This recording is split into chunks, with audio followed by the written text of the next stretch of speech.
ओम श्री परमात्मने नमः। सभी भक्तगणों को नमस्कार। मेरा नरेंद्र कुमार कथावाचक की ओर से आज हम नवरात्रि की पवित्र दिवस पर हम पाठ करने जा रहे हैं श्री दुर्गा सप्तशती का हिंदी में पाठ।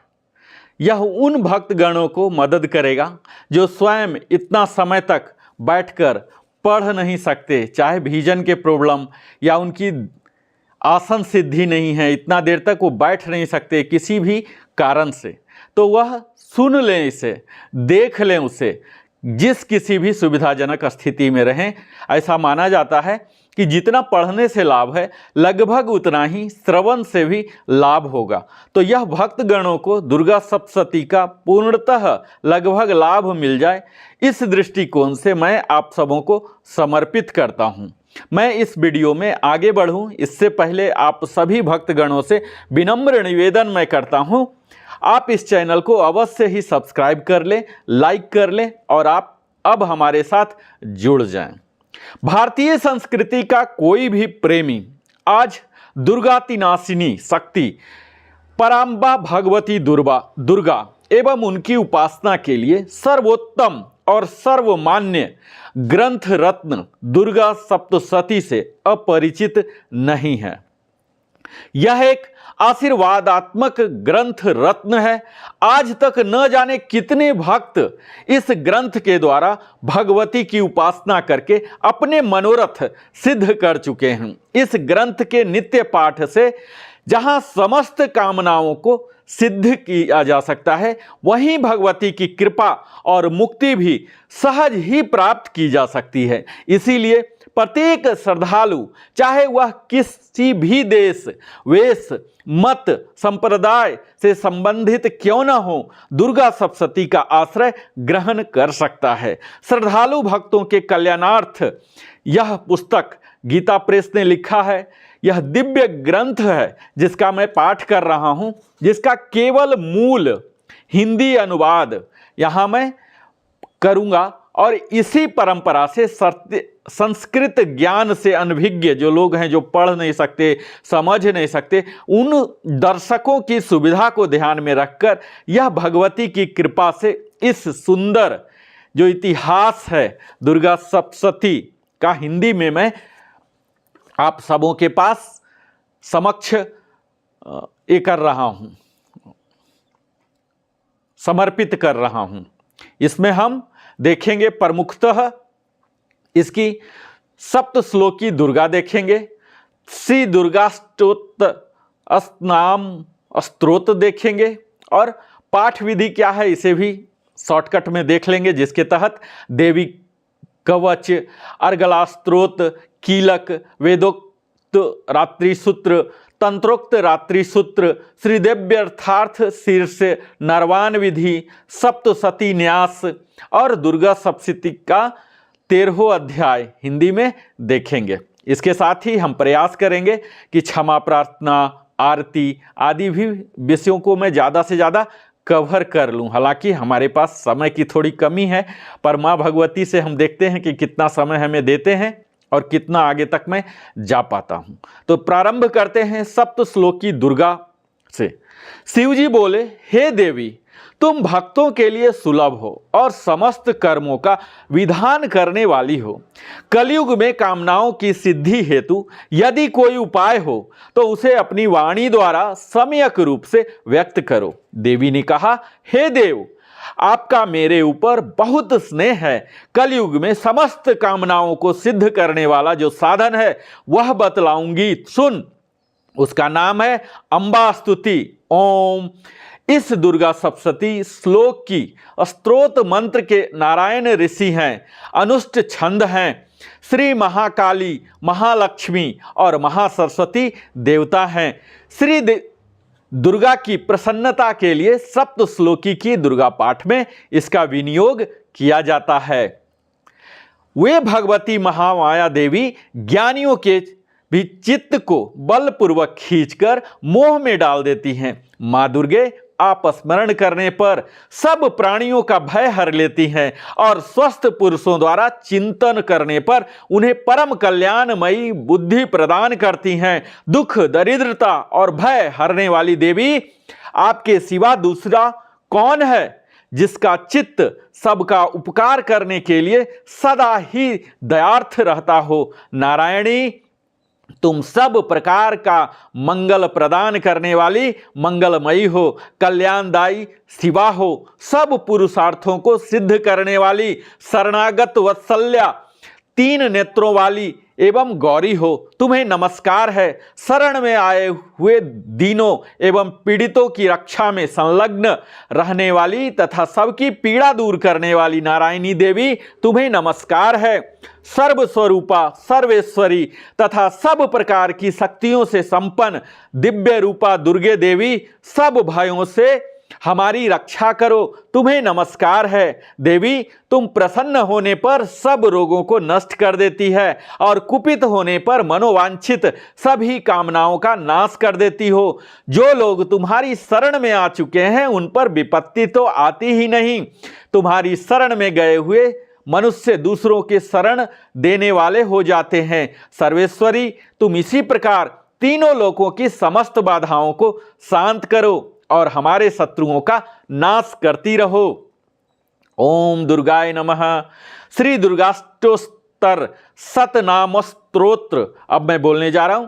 शंकर जी पार्वती जी से कहते हैं, कमला ने अब मैं अष्टात्तोत्तर नाम का वर्णन करता हूं, सुनो। जिसके प्रसाद, पाठ या श्रवण मात्र से परम साध्वी भगवती दुर्गा प्रसन्न हो जाती हैं।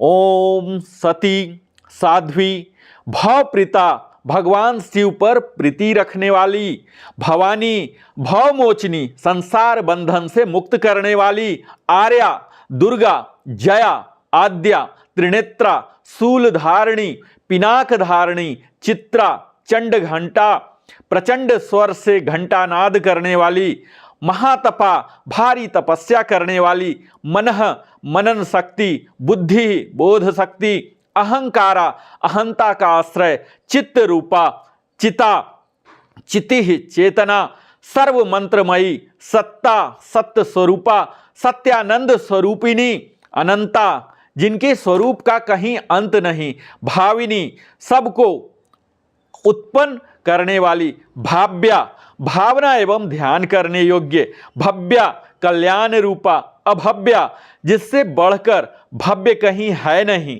सदा गति, संभवी, शिवप्रिया, देवमाता, चिंता, रत्न प्रिया, सर्व विद्या, दक्ष कन्या, दक्ष यज्ञ विनाशिनी, अपर्णा, तपस्या के समय पत्ते को भी न खाने वाली, अनेक वर्णा, अनेक रंगों वाली, पाटला, लाल रंग वाली, पाटलावती, गुलाब के फूल या लाल फूल धारण करने वाली, पटांबर परिधाना, रेशमी वस्त्र पहनने वाली, कलम कुंजिनी, मधुर ध्वनि करने वाली, मंजीर को धारण करके प्रसन्न रहने वाली, अमेक विक्रमा, असीम पराक्रम करने वाली, क्रूरा, दैत्यों के प्रति कठोर, सुंदरी, सुर सुंदरी, वन दुर्गा, मांतगी, मांतग मुनि पूजिता, ब्राह्मी, महेश्वरी, इंद्री, कौमारी, वैष्णवी,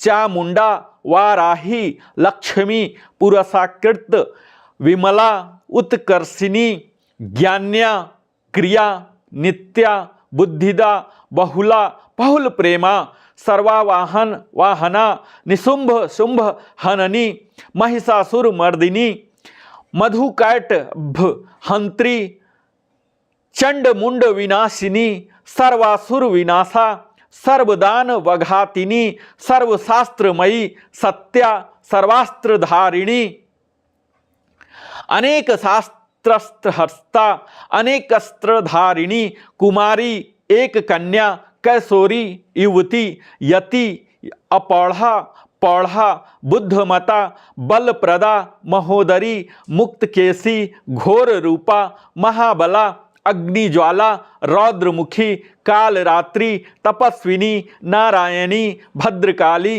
विष्णुमाया, जलोदरी, शिवदूती, कराली, अनंता, विनाश रहिता, परमेश्वरी, कात्यायनी, सावित्री, प्रत्यक्षा, ब्रह्मवादिनी। यह 108 नाम है।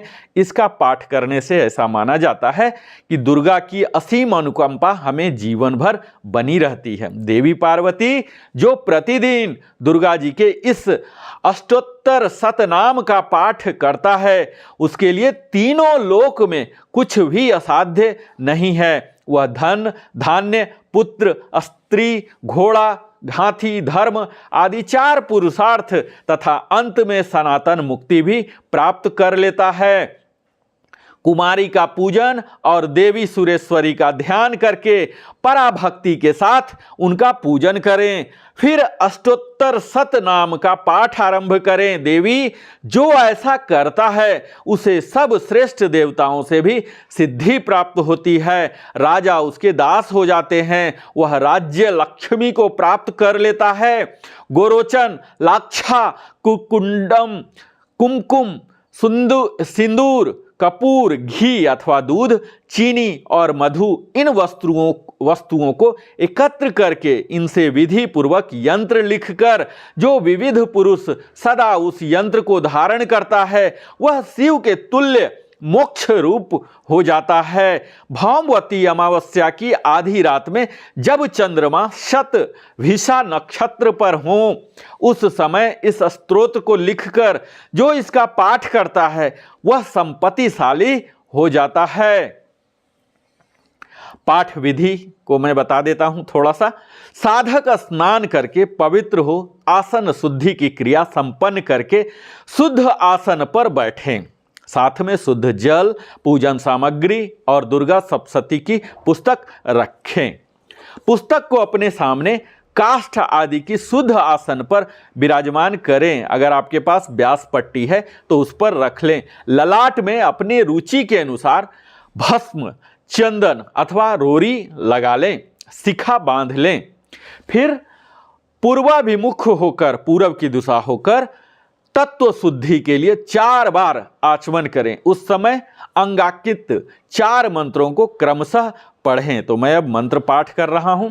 ओम ऐं आत्म तत्वम शोधयामि नमः स्वाहा। ओम ह्रीं विद्या तत्वम शोधयामि नमः स्वाहा। ओम क्लीं शिव तत्वम शोधयामि नमः स्वाहा।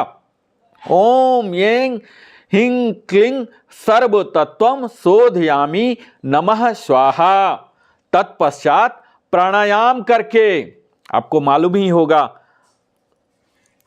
पूरक, कुंभक, रेचक, इस तरह से प्राणायाम करके श्री गणेश आदि देवताओं एवं गुरुजनों को प्रणाम करें। फिर पवित्रे स्थो वैष्णवो इत्यादि मंत्र से कुश की पवित्री धारण करके हाथ में लाल फूल, अक्षत और जल लेकर इस तरह से संकल्प करें। पहले 3 बार कहें ओम विष्णु विष्णु विष्णु, तदंतर ओम नमः परमात्मने कह के इस प्रकार बोले।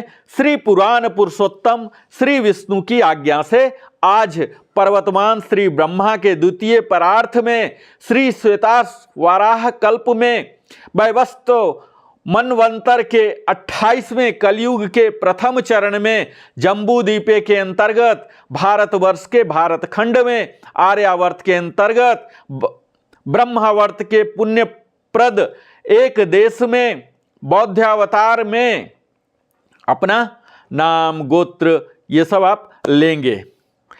संवंतर तथा अयन और महामंगलप्रद मासों में उत्तम मास का नाम लेंगे। जिस मास में कर रहे हैं, किस पक्ष में कर रहे हैं, किस दिन से युक्त कर रहे हैं, तिथि में, नक्षत्र में, राशि में और सूर्य के और सारे राशियों में स्थित चंद्र, भौम, बुध, गुरु, शुक्र एवं शनि के रहने पर शुभ योग में, शुभ करण में इस प्रकार के विशेष गुणों से विशिष्ट शुभ पुण्य तिथि में समस्त शास्त्रों, स्मृतियों एवं पुराणों में कहे गए फल की प्राप्ति की अभिलाषा अपना गोत्र का नाम लेंगे, अपना नाम लेंगे और मैं पुत्र अपने पिताजी का नाम लेंगे। स्त्री बांधव सहित मेरे श्री नवदुर्गा के अनुग्रह से ग्रहकृत राजकृत सर्वविध पीड़ाओं के निवृत्ति पूर्वक नैरुज्य दीर्घायु पुष्टि धन्य एवं धान्य की समृद्धि के लिए श्री नवदुर्गा के प्रसाद से समस्त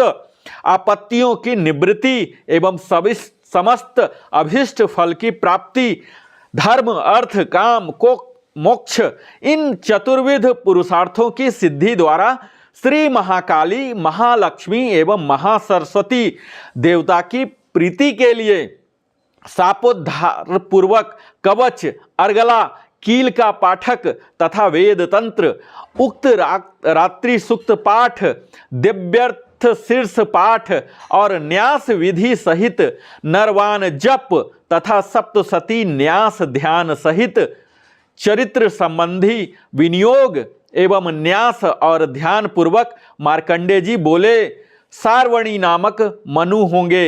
यहाँ तक दुर्गा सप्तशती का पाठ, इसके बाद न्यास विधि के साथ नरवान जप, वेदोत्रक देवी सूक्त का पाठ, रहस्यत्र का पाठ, शापोद्धार द्वार आदि करूंगी, इस तरह से आपको बोलना है। इस प्रकार प्रतिज्ञा संकल्प करके देवी का ध्यान करते हुए पंचोपचार की विधि से पुस्तक की पूजा करके योनि मुद्रा का प्रदर्शन करके भगवती को प्रणाम करें। फिर मूल नरवान मंत्र से पीठ आदि में आधार शक्ति की स्थापना करके उसके ऊपर पुस्तक को विराजमान करें। इसके बाद शापोद्धार करना चाहिए। इसके अनेक प्रकार हैं। ओम हिं क्लीं श्री क्रां क्लीं चांडिका देव्योः शापनाशनुग्रहं कुरु कुरु स्वाहा। इस मंत्र का आदि और अंत में 7 बार जप करें। यह शापोद्धार मंत्र कहलाता है। इसके अनंतर उत्कालीन मंत्र का जप किया जाता है। इस उत्कीलन मंत्र का भी आपको अवश्य पाठ करना चाहिए। इसका जप आदि अंत में 21 बार होता है। यह मंत्र इस प्रकार है। ओम श्रीं क्लीं ह्लीं सप्तशती चंडिके उत्कीलम कुरु कुरु स्वाहा। इसके जप के पश्चात आदि और अंत में 7 बार मृत संजीवनी विद्या का जप करना चाहिए, जो इस प्रकार है। ओम हिं हिं वं वं एं एं मृत संजीवनी विद्ये मृत्यु मिथ्या पयोत्थाप्य क्लीं ह्लीं ह्लीं वं स्वाहा। मारीच कल्प के अनुसार सप्तशती शाप विमोचन का मंत्र यह है। ओम श्रीं श्रीं क्लीं हूं ओम एं क्षोभ्यो मोहे उत्किल्य उत्किल्य उत्किल्य ठंग ठंग। इस मंत्र का आरंभ में ही 108 बार जप करना चाहिए, पाठ के अंत में नहीं। अथवा रुद्रामल महामंत्र के अंतर्गत दुर्गा कल्प में कहे हुए चंडिका शाप विमोचन मंत्रों का आरंभ में ही पाठ करना चाहिए। ये मंत्र इस प्रकार हैं। ओम इस चंडिका के ब्रह्म वशिष्ठ विश्वामित्र संबंधी शाप विमोचन मंत्र के वशिष्ठ तथा नारद संवादात्मक संवेद के अधिपति ब्रह्मा ऋषि हैं।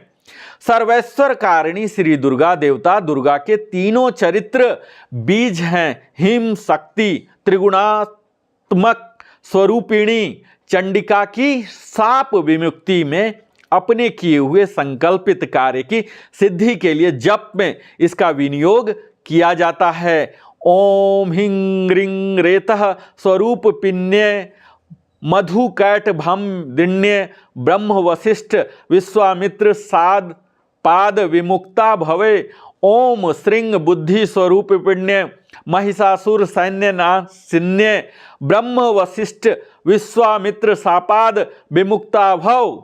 ओम रह रक्त स्वरूपिण महिषासुर मर्दिने ब्रह्म वशिष्ठ विश्वामित्र शापाद विमुक्ता भव।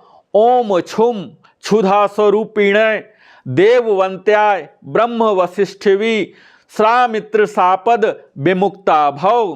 ओम क्षाम छाया स्वरूपिण्य दूत संवादिनय ब्रह्म वशिष्ठ विश्वामित्र सापदा विमुक्ता भव। ओम शं शक्ति स्वरूपिण्य धूम्रलोचन घातन्य ब्रह्म वशिष्ठ विश्वामित्र सापदा विमुक्ता भव। ओम त्रिम त्रिस्या स्वरूपिणय चंड मुंड वध कारिण्य ब्रह्म वशिष्ठ विश्वामित्र शापाद विमुक्ता भव। ओम क्षाम शांति स्वरूपिण्य रक्त बीज वध कारिण्य ब्रह्म वशिष्ठ विश्रामित पाद विमुक्ता भव। जाम जाति स्वरूपिण्य ब्रह्म वशिष्ठ विश्वामित्र शापाद विमुक्ता भव। ओम जाम जाति स्वरूपिण्य निशुंभ वध कारिण्य बद्ध ब्रह्म वशिष्ठ विश्वामित्र शापाद विमुक्ता भव। ओम लम लज्जा स्वरूपिण्य शंभव कारिण्य ब्रह्म वशिष्ठ विश्वामित्र शापाद विमुक्ता भव। ओम शाम शांति स्वरूपिण्य देवस्तुत्य ब्रह्म वशिष्ठे विश्वामित्र शापाद विमुक्ता भव। ओम श्रम श्रद्धा स्वरूपिण्य सकल फल दात्रे ब्रह्म वशिष्ठ विश्वामित्र शापाद विमुक्ता भव। ओम काम कांति स्वरूपिण्य राजवर प्रदाय ब्रह्म वशिष्ठ विश्वामित्र शापाद विमुक्ता भव। ओम मां मातृत्व रूपी पिण्य अनर्गल लम महिम सहिष्ठाय ब्रह्म वशिष्ठ विश्वामित्र शापाद विमुक्ता भव। ओम ह्रीं श्रीं दुम दुर्गाय स्वम सर्वेश्वर कारुण्य ब्रह्म वशिष्ठ विश्वामित्र शापाद विमुक्त भवय। ओम ह्रीं क्लीं नमः शिवाय अभेद कवच स्वरूपिण्य ब्रह्म वशिष्ठ विश्वामित्र शापाद विमुक्ता भव। ओम क्रीं काल्ये काली हिंग फट स्वाहाय ऋग्वेद स्वरूपिण्य ब्रह्म वशिष्ठ विश्वामित्र शापाद विमुक्ता भव। ओम यें हिं क्लीं महाकाली महालक्ष्मी महासरस्वती रूपिण्य त्रिगुणात्मिकाय दुर्गा देव्यो नमः। हे परमेश्वर, इस प्रकार इन महामंत्रों को पढ़कर चंडी के पाठ को रात दिन संशय रहित होकर करना चाहिए। जो इस मंत्र को न जान सकें, इन मंत्रों का पाठ न करके चंडी का पाठ करता है, वह अपनी ही हानि करता है और दाता पाठ करने वाली की भी हानि करता है, इसमें कोई संदेह नहीं। इस प्रकार शापोद्वार करने के अनंतर अंत मार्त का वहिर्मार्त का आदि न्यास करें। फिर श्री देवी का ध्यान करके रहस्य में बताए अनुसार 9 कोष्ठों वाले यंत्र में महालक्ष्मी आदि का पूजन करें। इसके बाद 6 अंगों सहित दुर्गा सप्तशती का पाठ आरंभ किया जाता है। कवच, अर्गला, कीलक और तीनों रहस्य ये ही सप्तशती के 6 अंग माने गए हैं। इनके क्रम में भी मतभेद है। चिदंबर संहिता में पहले अर्गला, फिर कीलक तथा अंत में कवच पढ़ने का विधान है, किंतु योग रत्नावली में पाठ का क्रम इससे भिन्न है। उसमें कवच को बीज, अर्गला को शक्ति तथा कीलक को कीलक संज्ञा दी गई है। जिस प्रकार सब मंत्रों में बीज का, फिर शक्ति का और अंत में कीलक का उच्चारण होता है, ठीक उसी प्रकार यहाँ भी पहले कवच रूप बीज का, फिर अर्गला रूप शक्ति का तथा अंत में कीलक रूप कील का क्रमशः पाठ होना चाहिए। यहाँ इसी क्रम का अनुसरण किया गया है। अथ देवी कवच। ओम। इस श्री चंडी कवच के ब्रह्मा ऋषि, अनुष्ट, छंद, चामुंडा देवता, अंग न्यास में कही गई माताएं बीज, दिग्बंध देवता तत्व हैं। श्री जगदम्बा की प्रीति के लिए सप्तशती के पाठांग भूत में जप इसका विनियोग किया जाता है। ओम चंडिका देवी को नमस्कार है। मार्कंडे ने कहा, पितामह, जो इस संसार में परम गोपनीय तथा मनुष्यों की सब प्रकार से रक्षा करने वाला है और जो अब तक आपने दूसरे किसी के सामने प्रकट नहीं किया हो, ऐसा कोई साधन मुझे बताइए। ब्रह्मा जी बोले, ब्राह्मण ऐसा साधन तो एक देवी का कवच ही है, जो गोपनीय से भी परम गोपनीय, पवित्र तथा संपूर्ण प्राणियों को उपकार करने वाला है। महामुने, इसे श्रवण करें।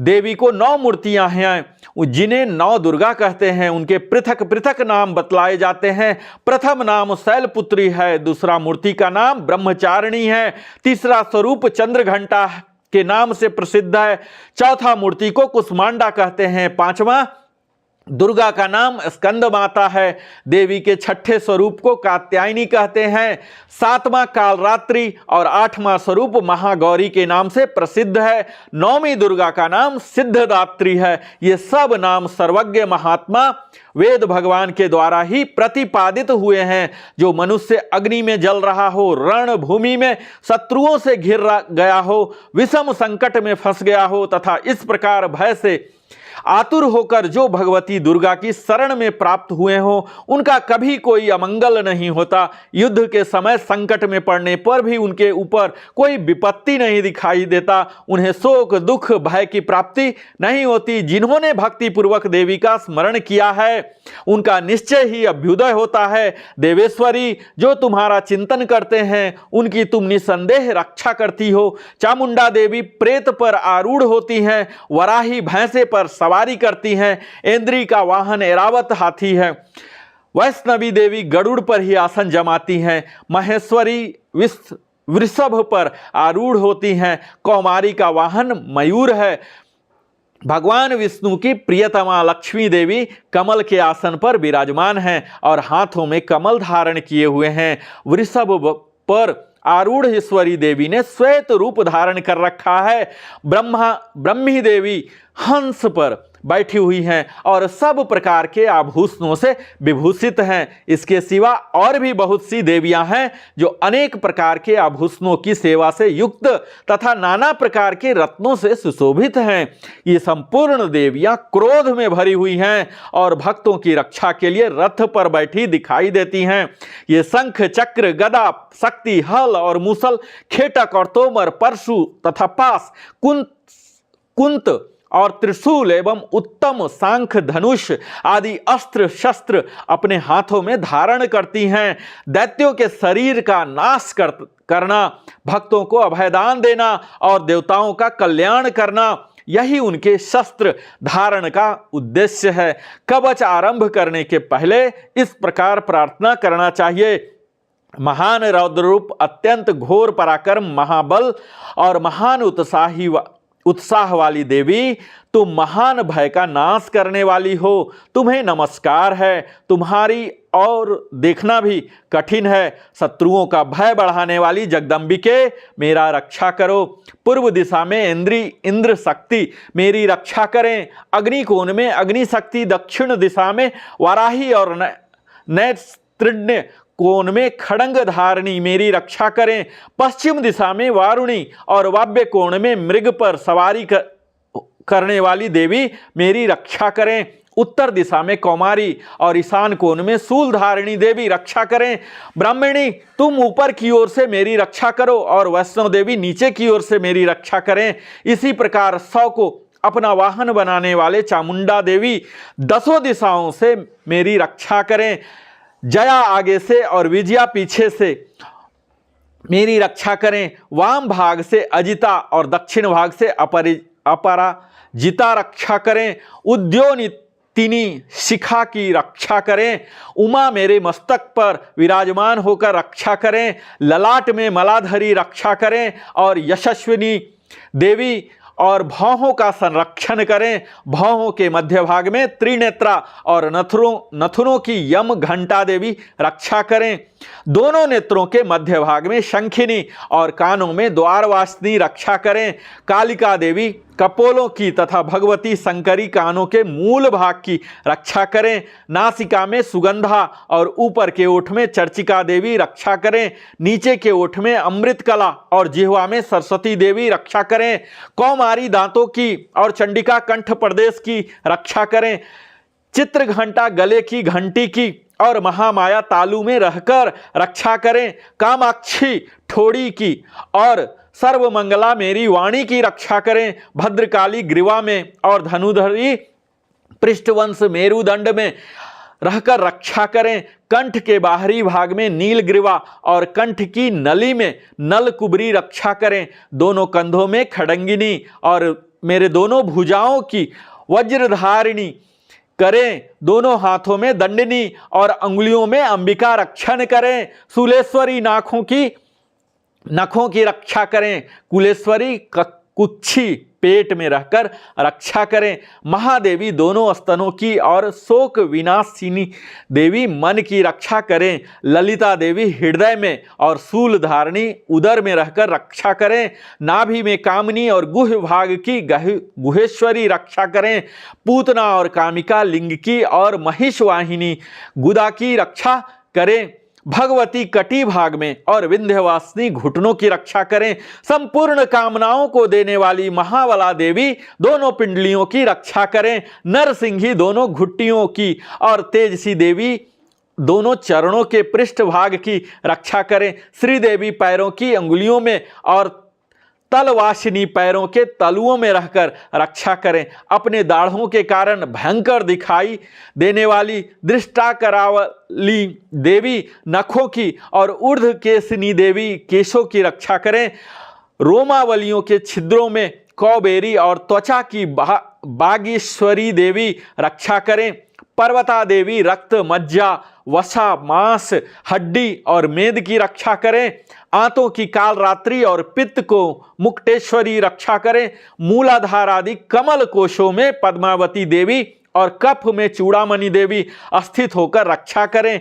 नख के तेज की ज्वालामुखी रक्षा करें, जिसका किसी भी अस्त्र से भेदन नहीं हो सकता, वह अभेदा देवी शरीर की समस्त संधियों में रहकर रक्षा करें, ब्राह्मणी आप मेरे वीर्य की रक्षा करें, छत्रेश्वरी छाया की तथा धर्मधारिणी देवी मेरे अहंकार मन और बुद्धि की रक्षा करें, हाथ में वज्र धारण करने वाली वज्रहस्ता देवी मेरी प्राण अपान व्यान उदान और समान वायु की रक्षा करें, कल्याण से शोभित होने वाली भगवती कल्याण शोभना मेरे प्राण की रक्षा करें, रस रूप गंध शब्द और स्पर्श इन विषयों का अनुभव करते समय योगिनी देवी रक्षा करें और सत्वगुण रजोगुण और तमोगुण की रक्षा सदा नारायण देवी करें, वाराही आयु की रक्षा करें, वैष्णव की धर्म की रक्षा करें तथा चक्रिणी चक्र धारण करने वाली देवी यश कृति लक्ष्मी धन और विद्या की रक्षा करें, इंद्राणी आप मेरे गोत्र की रक्षा करें, चंडिके तुम मेरे पशुओं की रक्षा करो,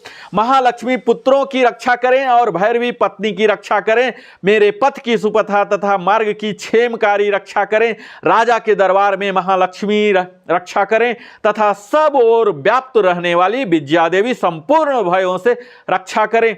देवी जो स्थान कवच में नहीं कहा गया अतएव रक्षा से रहित है वह सब तुम्हारे द्वारा सुरक्षित हो, क्योंकि तुम विजयशालिनी हो और पाप नाशनी हो। यदि अपने शरीर का भला चाहे तो मनुष्य बिना कवच के कहीं एक पग भी न जाए, कवच का पाठ करके ही यात्रा करें। कवच के द्वारा सब ओर से सुरक्षित मनुष्य जहां जहां भी जाता है वहां वहां उसे धन लाभ होता है तथा संपूर्ण कामनाओं की सिद्धि करने वाली विजय की प्राप्ति होती है। वह जिस जिस अभिष्ट वस्तु का चिंतन करता है उसको निश्चय ही प्राप्त कर लेता है। वह पुरुष इस पृथ्वी पर तुलना रहित महान ऐश्वर्य का भागी होता है। कवच से सुरक्षित मनुष्य निर्भय हो जाता है, युद्ध में उसकी पराजय नहीं होती तथा वह तीनों लोकों में पूजनीय होता है। देवी का यह कवच देवताओं के लिए भी दुर्लभ है। जो प्रतिदिन नियम पूर्वक तीनों संध्याओं के समय श्रद्धा के साथ इसका पाठ करता है उसे देवी कला प्राप्त होती है तथा वह तीनों लोकों में कहीं भी पराजित नहीं होता। इतना ही नहीं, वह अपमृत्यु से रहित हो 100 से भी अधिक वर्षों तक जीवित होता है। मकरी चेचक और कोढ़ आदि उसकी संपूर्ण व्याधियां नष्ट हो जाती हैं। कनेर भांग हफीम धतुरे आदि का स्थावर विष सांप और बिच्छू आदि से काटने से चढ़ा हुआ जख्म विषम अहिफेन और तेल के संयोग आदि से बनने वाले कृत्रिम विष ये सभी प्रकार के विष दूर हो जाते हैं, उनका कोई असर नहीं होता। इस पृथ्वी पर मारण मोहन आदि जितने भी अभिचारक प्रयोग होते हैं तथा इस प्रकार के जितने मंत्र तंत्र होते हैं वे सब इस कवच को हृदय में धारण कर लेने पर उस मनुष्य को देखते ही नष्ट हो जाते हैं। यही नहीं, पृथ्वी पर विचरने वाले ग्राम देवता, आकाशचारी देव विशेष, जल के संबंध से प्रकट होने वाले गण, उपदेश मात्र से सिद्ध होने वाले निम्न कोटि के देवता, अपने जन्म के साथ प्रकट होने वाले देवता, कुल देवता, माला, कंठमाला आदि, डाकिनी, साकिनी, अंतरिक्ष में विचरने वाली अत्यंत बलवती भयानक डाकिनियां, ग्रह, भूत, पिशाच, यक्ष, गंधर्व, राक्षस, ब्रह्म राक्षस, बेताल, कुष्ठमांड और भैरव आदि अनिष्ट कारक देवता भी हृदय में कवच धारण किए रहने पर उस मनुष्य को देखते ही भाग जाते हैं। कवचधारी पुरुष को राजा से सम्मान वृद्धि प्राप्त होती है। वह कवच मनुष्य के तेज की वृद्धि करने वाला और उत्तम है। कवच का पाठ करने वाला पुरुष अपनी कीर्ति से विभूषित भूतल पर पहले सुयश के साथ साथ वृद्धि को प्राप्त होता है। जो पहले कवच का पाठ करके उसके बाद सप्तशती चंडी का पाठ करता है, उसकी जब तक वन, पर्वत और काननों सहित यह पृथ्वी टिकी रहती है, तब तक यहाँ पुत्र, पौत्र आदि संतान परंपरा बनी रहती है। फिर देह का अंत होने पर वह पुरुष भगवती महामाया के प्रसाद से उस नित्य परम पद को प्राप्त होता है, जो देवताओं के लिए भी दुर्लभ है। वह सुंदर दिव्य रूप धारण करता है और कल्याणमय शिव के साथ आनंद का भागी होता है। अब हम पाठ करेंगे अथ अर्गला स्तोत्र। ओम। इस अर्गला स्तोत्र मंत्र के विष्णु ऋषि अनुष्ठ छंद श्री महालक्ष्मी देवता हैं। श्री जगदम्बा की प्रीति के लिए सप्तशती के पाठांग भूत जप में इसका विनियोग किया जाता है। ओम चंडिका देवी को नमस्कार है। मार्कंडेय जी कहते हैं, जयंती, मंगला काली, भद्रकाली, कपालिनी, दुर्गा, क्षमा, शिवा, धात्री, स्वाहा और स्वधा इस नामों से प्रसिद्ध जगदम्बिके, तुम्हें मेरा नमस्कार हो। देवी चामुंडे, तुम्हारी जय हो। संपूर्ण प्राणियों की पीड़ा हरने वाली देवी, तुम्हारी जय हो। सब में व्याप्त रहने वाली देवी, तुम्हारी जय हो। काल रात्रि, तुम्हें नमस्कार हो। मधु और कैटभ को मारने वाली तथा ब्रह्मा जी को वरदान देने वाली देवी, तुम्हें नमस्कार है। तुम मुझे रूप आत्मस्वरूप ज्ञान दो। जय मोह पर विजय दो, यश मोह विजय और ज्ञान प्राप्ति यश दो, और काम क्रोध आदि शत्रुओं का नाश करो। महिषासुर का नाश करने वाली तथा भक्तों को सुख देने वाली देवी, तुम्हें नमस्कार है। तुम रूप दो, जय दो, यश दो और काम क्रोध आदि शत्रुओं का नाश करो। रक्त बीज का वध और चंड मुंड का विनाश करने वाली देवी, तुम रूप दो, जय दो, यश दो और काम क्रोध आदि शत्रुओं का नाश करो। शुंभ और निशुंभ तथा धूम्रलोचन का मर्दन करने वाली देवी, तुम रूप दो, जय दो, यश दो और काम क्रोध आदि शत्रुओं का नाश करो। सबके द्वारा वंदित युगल चरणों वाली तथा संपूर्ण सौभाग्य प्रदान करने वाली देवी, तुम रूप दो, जय दो, यश दो और काम क्रोध आदि शत्रुओं का नाश करो। देवी, तुम्हारे रूप और चरित्र अचिंत्य हैं। तुम समस्त शत्रुओं का नाश करने वाली हो। रूप दो, जय दो, यश दो और काम क्रोध आदि शत्रुओं का नाश करो। पापों को दूर करने वाली चंडिके, जो भक्ति पूर्वक तुम्हारे चरणों में सर्वदा मस्तक झुकाते हैं, उन्हें रूप दो, जय दो, यश दो और उनके काम क्रोध आदि शत्रुओं का नाश करो। रोगों का नाश करने वाली चंडिके, जो भक्ति पूर्वक तुम्हारी स्तुति करते हैं, उन्हें रूप दो, जय दो, यश दो और उनके काम क्रोध आदि शत्रुओं का नाश करो। चंडिके, इस संसार में जो भक्ति पूर्वक तुम्हारी पूजा करते हैं, उन्हें रूप दो, जय दो, यश दो और उनके काम क्रोध आदि शत्रुओं का नाश करो। मुझे सौभाग्य और आरोग्य दो, परम सुख दो, रूप दो, जय दो, यश दो और मेरे काम क्रोध आदि शत्रुओं का नाश करो। जो मुझसे द्वेष रखते हो उनका नाश और मेरे बल की बुद्धि करो।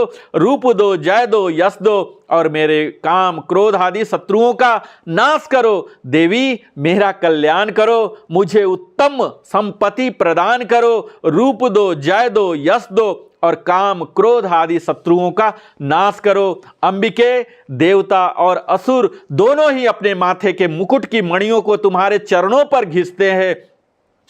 तुम रूप दो, जय दो, यश दो और काम क्रोध आदि शत्रुओं का नाश करो। तुम अपने भक्त जनों को विद्वान, यशस्वी और लक्ष्मीवान बनाओ तथा रूप दो, जय दो, यश दो और उसके काम क्रोध आदि शत्रुओं का नाश करो। प्रचंड दैत्यों के दर्पण का दलन करने वाली चंडिके, मुझ शरणागत को रूप दो, जय दो, यश दो और मेरे काम क्रोध आदि शत्रुओं का नाश करो। चतुर्मुख ब्रह्मा जी के द्वारा प्रशंसित चार भुजाधारणी परमेश्वरी, तुम रूप दो, जय दो, यश दो और काम क्रोध आदि शत्रुओं का नाश करो। देवी अंबिके, भगवान विष्णु नित्य निरंतर भक्ति पूर्वक तुम्हारी स्तुति करते रहते हैं। तुम रूप दो, यश दो और काम क्रोध आदि शत्रुओं का नाश करो। हिमालय कन्या पर्वती के पति महादेवी जी के द्वारा प्रशंसित होने वाली परमेश्वरी, तुम रूप दो, जय दो, यश दो और काम क्रोध आदि शत्रुओं का नाश करो। सचिपति इंद्र के द्वारा सद्भाव से पूजित होने वाली परमेश्वरी, तुम रूप दो, जय दो, यश दो और काम क्रोध आदि शत्रुओं का नाश करो। प्रचंड भुज दंडों वाले दैत्यों का घमंड चूर करने वाली देवी, तुम रूप दो, जय दो, यश दो और काम क्रोध आदि शत्रुओं का नाश करो। देवी अंबिके, तुम अपने भक्त जनों को सदा असीम आनंद प्रदान करती रहो।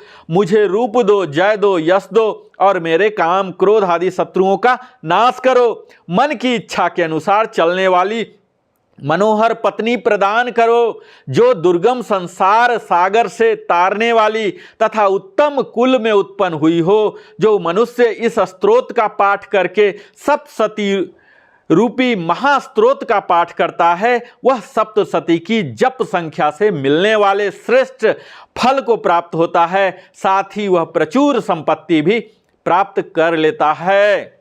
यह समाप्त हो गया। अब हम कीलक करेंगे। अथ कीलक। ओम। इस श्री कीलक मंत्र का शिव ऋषि अनुष्टप छंद श्री महासरस्वती देवता हैं। श्री जगदम्बा की प्रीति के लिए सप्तसती के पाठांगभूत जप में इसका विनियोग किया जाता है। ओम चंडिका देवी को नमस्कार है। मार्कंडे जी कहते हैं, विशुद्ध ज्ञान ही जिनका शरीर है, तीनों वेद ही जिनके तीन दिव्य नेत्र हैं, जो कल्याण प्राप्ति के लिए तथा अपने मस्तक पर अर्धचंद्र का मुकुट धारण करते हैं, उन भगवान शिव को नमस्कार है। मंत्रों का जो अभी कीलक है, अर्थात मंत्रों की सिद्धि में विघ्न उपस्थित करने वाले साप रूपी कीलक का जो निवारण करने वाला है, उस सप्तसती स्तोत्र को संपूर्ण रूप से जानना चाहिए और जानकर उसकी उपासना करनी चाहिए। यद्यपि सप्तसती के अतिरिक्त अन्य मंत्रों के जप में भी जो निरंतर लगा रहता है, वह भी कल्याण का भागी होता है। उसके भी उच्चाटन आदि कर्म सिद्ध होते हैं तथा उसे भी समस्त दुर्लभ वस्तुओं की प्राप्ति हो जाती है। तथापि जो अन्य मंत्रों का जप करके केवल इस सप्तसती नामक स्तोत्र से ही देवी की स्तुति करते हैं, उन्हें स्तुति मात्र से ही सच्चिदानंद स्वरूपिणी देवी सिद्ध हो जाती हैं। उन्हें अपने कार्य की सिद्धि के लिए मंत्र, औषधि तथा किसी साधन के उपयोग की आवश्यकता नहीं रहती। बिना जप के ही उनके उच्चाटन आदि समस्त अभिचारिक कर्म सिद्ध हो जाते हैं। इतना ही नहीं, उनकी संपूर्ण अभिष्ट वस्तुएं भी सिद्ध होती हैं। लोगों के मन में यह शंका थी कि जब केवल सप्तसती की उपासना से अथवा सप्तसती को छोड़कर अन्य मंत्रों की उपासना से भी समान रूप से सब कार्य सिद्ध होते हैं, तब इसमें श्रेष्ठ कौन सा साधन है। लोगों की इस शंका को सामने रखकर भगवान शंकर ने अपने पास आए हुए जिज्ञासुओं को समझाया कि यह सप्तसती नामक संपूर्ण स्तोत्र ही सर्वश्रेष्ठ और कल्याणमय है। तदंतर भगवती चंडिका के सप्तसती नामक स्तोत्र को महादेव जी ने गुप्त कर दिया। सप्तसती के पाठ से जो पुण्य प्राप्त है, उसकी कभी समाप्ति नहीं होती, किंतु अन्य मंत्रों के जप जन्य पुण्य की समाप्ति हो जाती है। अतः भगवान शिव ने अन्य मंत्रों की अपेक्षा जो सप्तशती की ही श्रेष्ठता का निर्णय किया, उसे यथार्थ ही जानना चाहिए। अन्य मंत्रों का जप करने वाला पुरुष भी यदि सप्तशती के स्तोत्र और जप का अनुष्ठान कर ले तो वह भी पूर्ण रूप से ही कल्याण का भागी होता है, इसमें तनिक भी संदेह नहीं है। जो साधक कृष्ण पक्ष की चतुर्दशी अथवा अष्टमी को एकाग्रचित होकर भगवती की सेवा में, चतुर्दशी अथवा अष्टमी को एकाग्रचित होकर भगवती की सेवा में अपना सर्वस्व समर्पित कर देता है और फिर उसे प्रसाद रूप से ग्रहण करता है, उसी पर भगवती प्रसन्न होती हैं, अन्यथा उसकी प्रसन्नता प्राप्त नहीं होती। इस प्रकार सिद्धि के प्रतिबंधक रूप कील के द्वारा महादेव जी ने इस स्तोत्र को किलित कर रखा है। जो पूर्वोक्त रीति से निष्कीलन करके इस सप्तशती स्तोत्र का प्रतिदिन स्पष्ट उच्चारण पूर्वक पाठ करता है, वह मनुष्य सिद्ध हो जाता है, वही देवी का पार्षद होता है और वही गंधर्व भी होता है। सर्वत्र विचरते रहने पर भी इस संसार में उसे कहीं भी भय नहीं होता, वह अपमृत्यु के वश में नहीं पड़ता और देह त्यागने के अनंतर मोक्ष प्राप्त कर लेता है। अतः कालीन के जानकार इसका परिहार करके ही सप्तशती का पाठ आरंभ करें। जो ऐसा नहीं करता उसका नाश हो जाता है। इसीलिए कीलक और निष्कीलन का ज्ञान प्राप्त करने पर ही यह स्तोत्र निर्दोष होता है और विद्वान पुरुष इस निर्दोष स्तोत्र का ही पाठ आरंभ करते हैं। स्त्रियों में जो कुछ भी सौभाग्य आदि दृष्टिगोचर होता है वह सब देवी के प्रसाद का ही फल है। अतः इस कल्याणमय स्तोत्र का सदा जप करना चाहिए। इस स्तोत्र का मंद स्वरूप से पाठ करने पर स्वल्प फल की प्राप्ति होती है और उच्च स्वर से पाठ करने पर फुल फल की सिद्धि होती है। अतः उच्च स्वर से ही इसका पाठ आरंभ करना चाहिए। जिनके प्रसाद से ऐश्वर्य, सौभाग्य, आरोग्य, संपत्ति, शत्रुनाश तथा परम मोक्ष की भी सिद्धि होती है, उस कल्याणमयी जगदम्बा की स्तुति मनुष्य क्यों नहीं करते। यह कीलक स्तोत्र संपूर्ण होता है। इसके अनंतर रात्रि सूत्र का भी पाठ करना उचित माना जाता है। पाठ के आरंभ में रात्रि सूत्र और अंत में देवी सूक्त के पाठ की विधि है।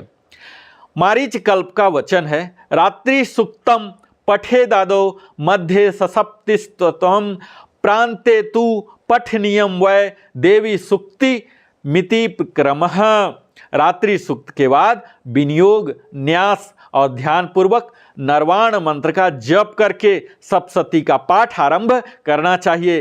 पाठ के अंत में पुनः विधि पूर्वक नरवाण मंत्र का जप करके देवी सूक्ति का तथा तीनों रहस्यों का पाठ करना उचित है। कोई नरवाण जप के बाद रात्रि सूक्त का पाठ बतलाते हैं तथा अंत में भी देवी सूक्त के बाद नरवाण जप का औचित्य प्रतिपादन करते हैं, किंतु यह ठीक नहीं है। चिदंबर संहिता में कहा है, मध्ये नरवाण पुंटिता कीर्त्वा स्तोत्रम सदाभ्यसेत, अर्थात सप्तशती का पाठ बीच में हो और आदि अंत में नरवाण जप से उसे संपुटित कर दिया जाए। डामर तंत्र में यह बात अधिक स्पष्ट कर दी गई है। सतमादो सतम चांते जपन मंत्रम नरवाणकम चंडिके सप्तशती मध्ये संपुट यमुध्यात, अर्थात आदि और अंत में 100 बार नरवाण मंत्र का जप करें और मध्य में सप्तशती दुर्गा का पाठ करें। यह संपुट कहा गया है। यदि आदि अंत में रात्रि सूक्त और देवी सूक्त का पाठ हो और उससे पहले और अंत में नरवाण जप हो, तब तो यह पाठ नरवाण संपुटित नहीं कहला सकता, क्योंकि जिससे संपुट हो उसके मध्य में अन्य प्रकार के मंत्र का प्रवेश नहीं होना चाहिए। यदि बीच में रात्रि सूक्त और देवी सूक्त रहेंगे तो वह पाठ उन्हीं से संपुटित कहलाएगा। ऐसी दशा में डामर तंत्र आदि के वचनों से स्पष्ट ही विरोध होगा। अतः पहले रात्रि सूक्त, फिर नरवाण जप, फिर न्यास पूर्वक सप्तशती पाठ, फिर विधिवत नरवाण जप, फिर क्रमशः देवी सूक्त एवं रहस्य त्रय का पाठ, यही क्रम ठीक है। रात्रि सूक्त भी दो प्रकार के हैं, वैदिक और तांत्रिक। वैदिक रात्रि सूक्त ऋग्वेद की 8 ऋचाएं हैं और तांत्रिक तो दुर्गा सप्तशती के प्रथमोध्याय में ही हैं। यहाँ दोनों दिए जाते हैं। रात्रि देवता के प्रतिपादक सूत्र को रात्रि सूक्त कहते हैं। यह रात्रि देवी दो प्रकार की है, एक जीवरात्रि और दूसरी ईश्वरात्रि। जीवरात्रि वही है जिसमें प्रतिदिन जगत के साधारण जीवों का व्यवहार लुप्त होता है। दूसरी ईश्वरात्रि वह है जिसमें ईश्वर के जगत रूप व्यवहार का लोप होता है। उसी को काल रात्रि या महाप्रलय रात्रि कहते हैं। उस समय केवल ब्रह्मा और उनकी माया शक्ति, जिसे अव्यक्त प्रकृति कहते हैं, शेष रहती है। इसकी अधिष्ठात्री देवी भुवनेश्वरी है। रात्रि सूक्त से उन्हीं का स्तवन होता है। अथ वेदोक्त रात्रि सूत्र ओम रात्रि इत्यादि 8 ऋचाओं वाले सूक्त के कुशिक शोभर रात्रि अथवा भारद्वाज ऋषि हैं। रात्रि देवता हैं, गायत्री छंद है। देवी महात्म के पाठ का इसका विनियोग किया जाता है। महत्ववादी रूप व्यापक इंद्रियों से सब देशों में समस्त वस्तुओं को प्रकाशित करने वाली ये रात्रि रूपा देवी अपने उत्पन्न किए हुए जगत के जीवों के शुभ कर्मों को विशेष रूप से देखती हैं और उनके अनुरूप फल की व्यवस्था करने के लिए समस्त विभूतियों को धारण करती हैं। ये देवी अमर हैं और संपूर्ण विश्व की नीचे फैलने वाली लता आदि को तथा ऊपर बढ़ने वाली वृक्षों को भी व्याप्त करके स्थित हैं। इतना ही नहीं, ये ज्ञानमयी ज्योति से जीवों के अज्ञान अंधकार का नाश कर देती हैं। पराच्छिन्न रूपी रात्रि देवी आकार अपनी बहिन ब्रह्म विद्यामयी उषा देवी को प्रकट करती हैं, जिससे अविद्यामय अंधकार स्वतः नष्ट हो जाता है। वे रात्रि देवी इस समय मुझ पर प्रसन्न हो, जिनके आने पर हम लोग अपने घरों में सुख से सोते हैं। ठीक वैसे ही जैसे रात्रि के समय पक्षी वृक्षों पर बनाए हुए अपने घोंसलों में सुखपूर्वक शयन करते हैं, उस प्रकार करुणामयी रात्रि देवी के अंग में संपूर्ण ग्रामवासी मनुष्य, पैरों से चलने वाले गाय घोड़े आदि पशु, पंखों से उड़ने वाले पक्षी एवं पतंग आदि किसी प्रयोजन से यात्रा करने वाले पथिक और बाज आदि भी सुखपूर्वक होते हैं। हे रात्रिमयी छिच्छभक्ति, तुम कृपा करके वासनामयी वृकी तथा पापमय वृक को हमसे अलग करो। काम आदि तस्कर समुदाय को भी दूर हटाओ। तदंतर हमारे लिए सुखपूर्वक तरने योग्य जाओ, मोक्षदायिनी एवं कल्याणकारिणी बन जाओ। हे उषा, हे रात्रि की अधिष्ठात्री देवी, सब ओर फैला हुआ वह ज्ञानमय काला अंधकार मेरे निकट आ पहुंचा है। तुम इसे ऋण की भांति दूर करो, जैसे धन देकर अपने भक्तों के ऋण हो जाती हैं, उसी प्रकार ज्ञान देकर इस अज्ञान को भी हटा दो। हे रात्रि देवी, तुम दूध देने वाली गौ के समान हो। मैं तुम्हारे समीप स्तुति आदि से तुम्हें अपने अनुकूल करता हूँ। परम व्योम स्वरूप परमात्मा की पुत्री, तुम्हारी कृपा से मैं काम आदि शत्रुओं को जीत चुका हूँ। तुम स्तोम की भांति मेरे इस हविष्य को भी ग्रहण करो। अथ तंत्रोक्त रात्रि सूक्त, जो इस विश्व की अधीश्वरी, जगत को धारण करने वाली, संसार का पालन और संहार करने वाली तेजः स्वरूप भगवान विष्णु की अनुपम शक्ति है, उन्हीं भगवती निद्रा देवी की भगवान ब्रह्मा स्तुति करने लगे। ब्रह्मा जी ने कहा, देवी तुम ही स्वाहा और तुम ही वसटकर हो। स्वर भी तुम्हारे ही स्वरूप हैं। तुम ही जीवनदायिनी सुधा हो। नित्य अक्षर प्रणव के में आकार उकार मकार इन 3 मात्राओं के रूप में तुम ही स्थित हो तथा इन 3 मात्राओं के अतिरिक्त जो बिंदु रूपा नित्य अर्ध मात्रा है जिसका विशेष रूप से उच्चारण नहीं किया जा सकता वह भी तुम ही हो। देवी तुम ही संध्या सावित्री तथा परम जननी हो। देवी तुम ही इस विश्व ब्रह्मांड को धारण करती हो। तुमसे ही इस जगत की सृष्टि होती है, तुम ही से इसका पालन होता है और सदा तुम ही कल्प के अंत में सबको अपना ग्रास बना लेती हो। जगन्मयी देवी इस जगत की उत्पत्ति के समय तुम सृष्टि रूपा हो, पालन काल में स्थिति रूपा हो तथा कल्पांत के समय संहार रूप धारण करने वाली हो। तुम ही महाविद्या महामाया महामेधा महास्मृति महामोह रूपा महादेवी और महासुरी हो। तुम ही तीनों गुणों को उत्पन्न करने वाली सबकी प्रकृति हो। भयंकर काल रात्रि महारात्रि और मोहरात्रि भी तुम ही हो। तुम ही श्रृंग तुम ही ईश्वरी तुम ही हिंग और तुम ही बोध स्वरूपा बुद्धि हो। लज्जा पुष्टि तुष्टि शांति और क्षमा भी तुम ही हो। तुम खड्ग धारिणी शूल धारिणी घोर रूपा तथा गदा चक्र शंख और धनुष करने वाली हो। वाण भुषुंडी और परिध ये भी तुम्हारे अस्त्र हैं। तुम सौम्य और सौम्यतर हो। इतना ही नहीं, जितने भी सौम्य और सुंदर पदार्थ हैं उन सब की अपेक्षा तुम अत्यधिक सुंदरी हो। पर और अपर सबसे परे रहने वाली परमेश्वरी तुम ही हो। सर्वस्व रूप ए देवी कहीं भी सत असत रूप जो कुछ वस्तुएं हैं और उन सब की जो शक्ति है वह तुम ही हो। ऐसी अवस्था में तुम्हारी स्तुति क्या हो सकती है। जो इस जगत की सृष्टि पालन और संहार करते हैं उन भगवान को भी जब तुमने निद्रा के अधीन कर दिया है तब तुम्हारी स्तुति करने में यहाँ कौन समर्थ हो सकता है। मुझको भगवान शंकर को तथा भगवान विष्णु को भी तुमने ही शरीर धारण कराया है, अतः तुम्हारी स्तुति करने की शक्ति किसमें है। देवी तुम तो अपने इस उदार प्रभावों से ही प्रशंसित हो। ये जो दोनों दुर्सर्ध असुर मधु और कैटभ हैं इनको मोह में डाल दो और जगदीश्वर भगवान विष्णु को शीघ्र ही जगा दो। साथ ही इनके भीतर इन दोनों महान असुरों को मार डालने की बुद्धि उत्पन्न कर दो। इस तरह से तंत्रोक्त रात्रि सूक्त समाप्त होता है। अब हम श्री दिव्य यर्थ शीर्ष कर रहे हैं। ओम।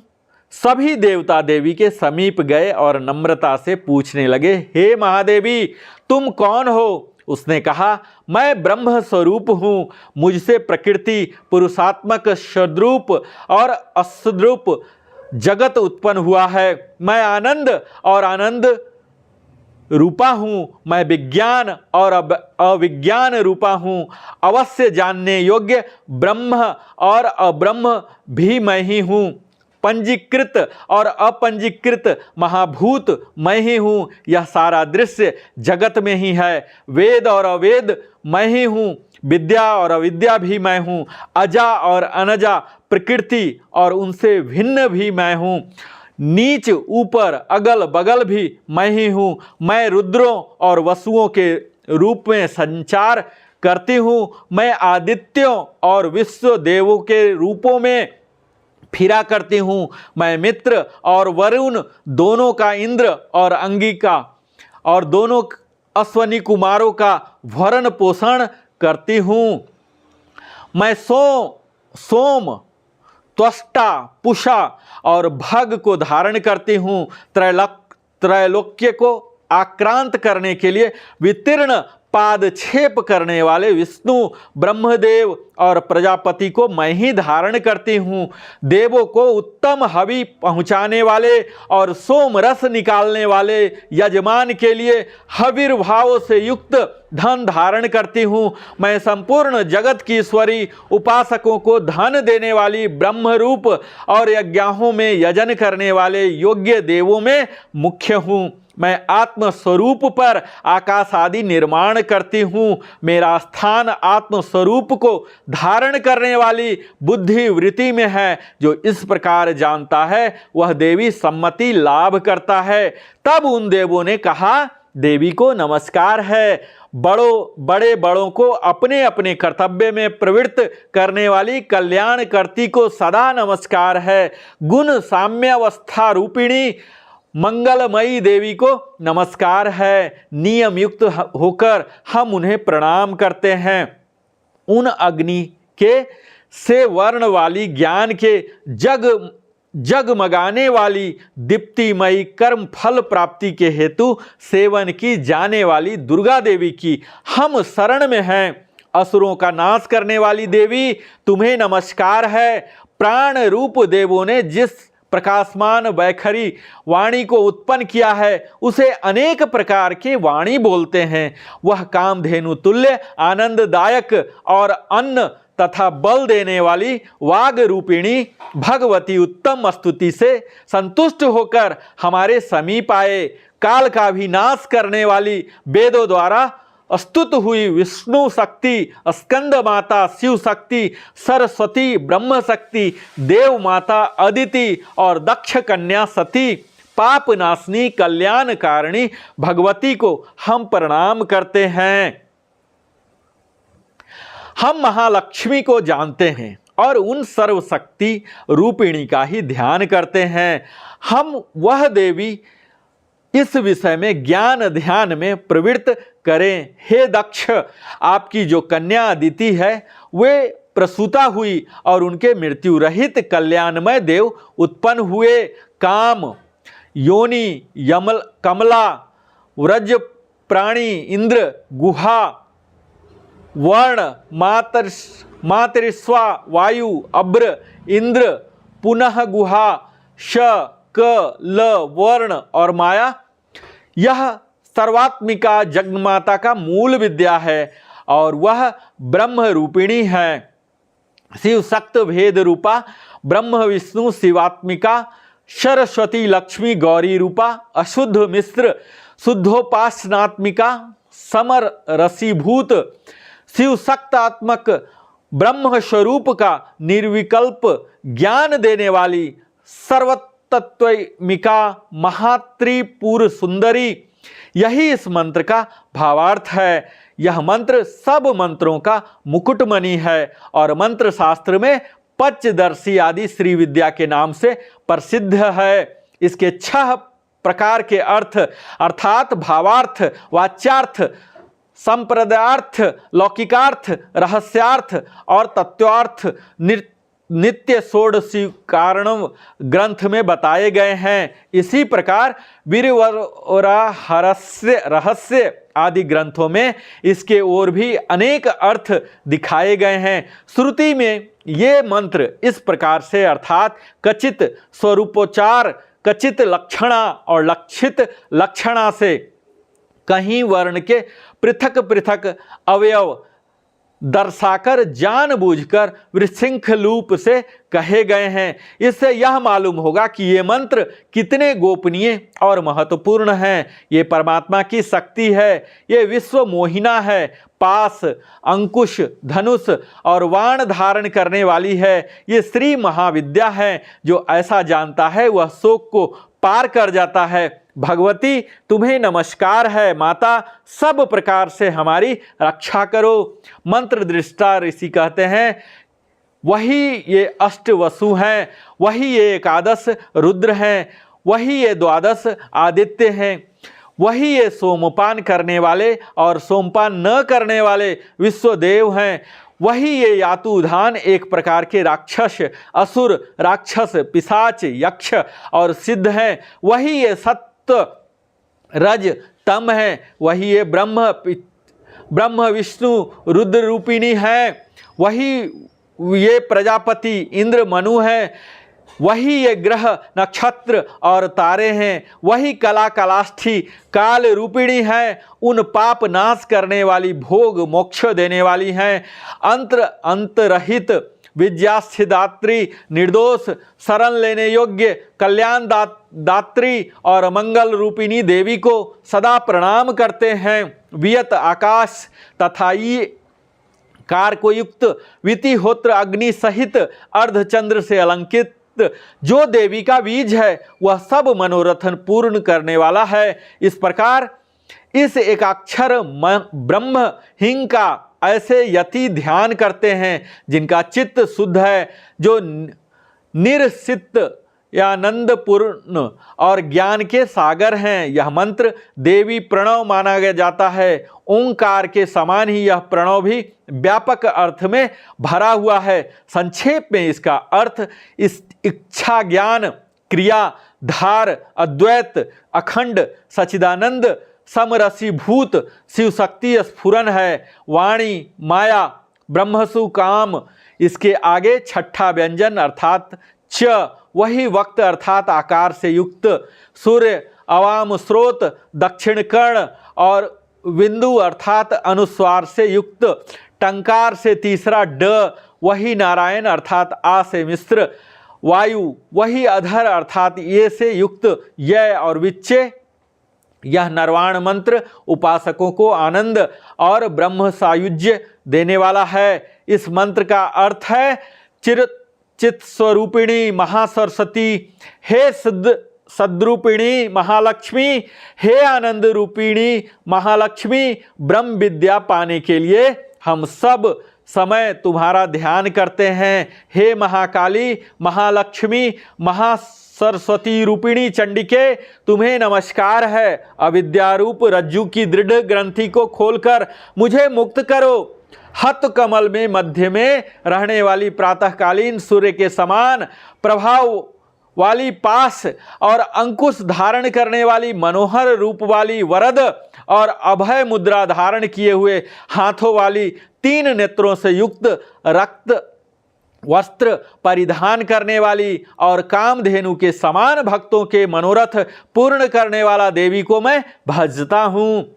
महाभय का नाश करने वाली, महासंकट को शांत करने वाली और महान करुणा की साक्षात मूर्ति तुम महादेवी को मैं नमस्कार करता हूँ, जिसका स्वरूप ब्रह्मादिक नहीं जानते इसीलिए जिसे अज्ञा कहते हैं, जिसका अंत नहीं मिलता इसलिए इसे अनंता कहते हैं, जिसका लक्ष्य दिख नहीं पड़ता इसीलिए इसे अलक्षा कहते हैं, जिसका जन्म समझ में नहीं आता इसलिए इसे अजा कहते हैं, जो अकेली ही सर्वत्र है इसीलिए इसे एका कहते हैं, जो अकेली ही विश्व रूप में सजी हुई है इसलिए इसे नैका कहते हैं। वह इसीलिए अज्ञा अनंता अलक्षा अजा एका और नैका कहलाती है। सब मंत्रों में मातृका मूलाक्षर रूप से रहने वाली, शब्दों में ज्ञान अर्थ रूप से रहने वाली, ज्ञानों में चिन्मय तिता, शून्यों में शून्य साक्षिणी तथा जिनसे और कुछ भी श्रेष्ठ नहीं है वे दुर्गा के नाम से प्रसिद्ध हैं।